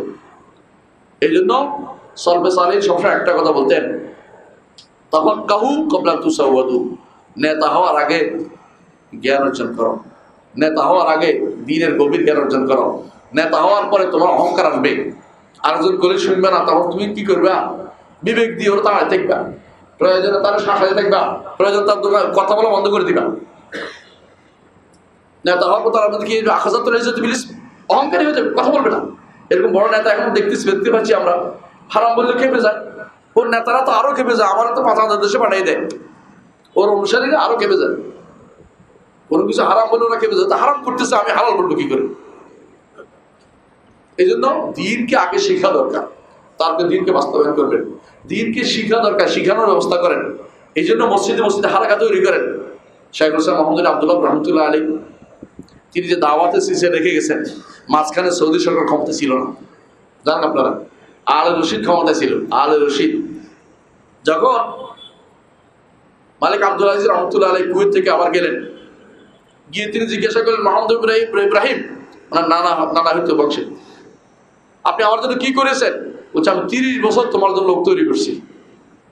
এই দেশে এখন আর কেউ আল্লাহর শরীয়ত লাগবে না এই চিন্তা মাথায় নেই।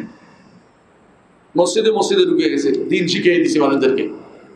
এখন তুমি যেটাই বলো আমি দিতে পারবো তোমাকে। বলে আমার বিচারক দিছে, আমাকে ইউনিভার্সিটি পরিষদ লোক দেন, তাও দিছে। নিজে মদিনা ইউনিভার্সিটির, ওনাকে পছন্দ করছে মালিক যে আপনি মদিনা ইউনিভার্সিটি হবেন, পরিচালক হবেন। তাই পরিচালক হয়েছে প্রথম মোহাম্মদ ইব্রাহিম আল শেখ, মদিনা ইউনিভার্সিটির প্রথম চ্যান্সেলর। আপনার আমার ইসলাম প্রতিষ্ঠা করা সবাই চায়, নিয়ত ভালো। ভাই, নিয়ত ভালো হলে কাজটা ভালো হয়ে যায় না। নিয়ত ভালো হলে কাজটাও ভালো হতে হবে। কাজটা কিভাবে করতে হবে এটা আপনাকে জানতে হবে। আপনার অনেক আবেগ আছে, আপনার অনেক আশা আছে, কিন্তু আপনার আশা দিয়ে হবে না। আপনাকে দিনকে গোড়া থেকে শিক্ষা দিতে হবে। আকীদা আমি প্রথমে বলছিলাম, তাই না? ইসলামী রাষ্ট্রের মূল হচ্ছে কি? অনেকগুলো জিনিসকে বলছিলাম না, শুরুতে আকীদা ঠিক করতে হবে। প্রথম কাজ ছিল আকীদা, সর্বশেষও আকীদা। সর্বশেষও আকীদা কি? মরার সময় আকীদা, মরার পরও আকীদা। সুতরাং আপনাকে এটা নিয়ে আগাতে হবে। আল্লাহ আমাদের তৌফিক দান করুন, আল্লাহ আমাদের বুঝার তৌফিক দিন, দিনকে বুঝার তৌফিক দান করুন। কিছু প্রশ্ন আছে, উত্তর দেবেন।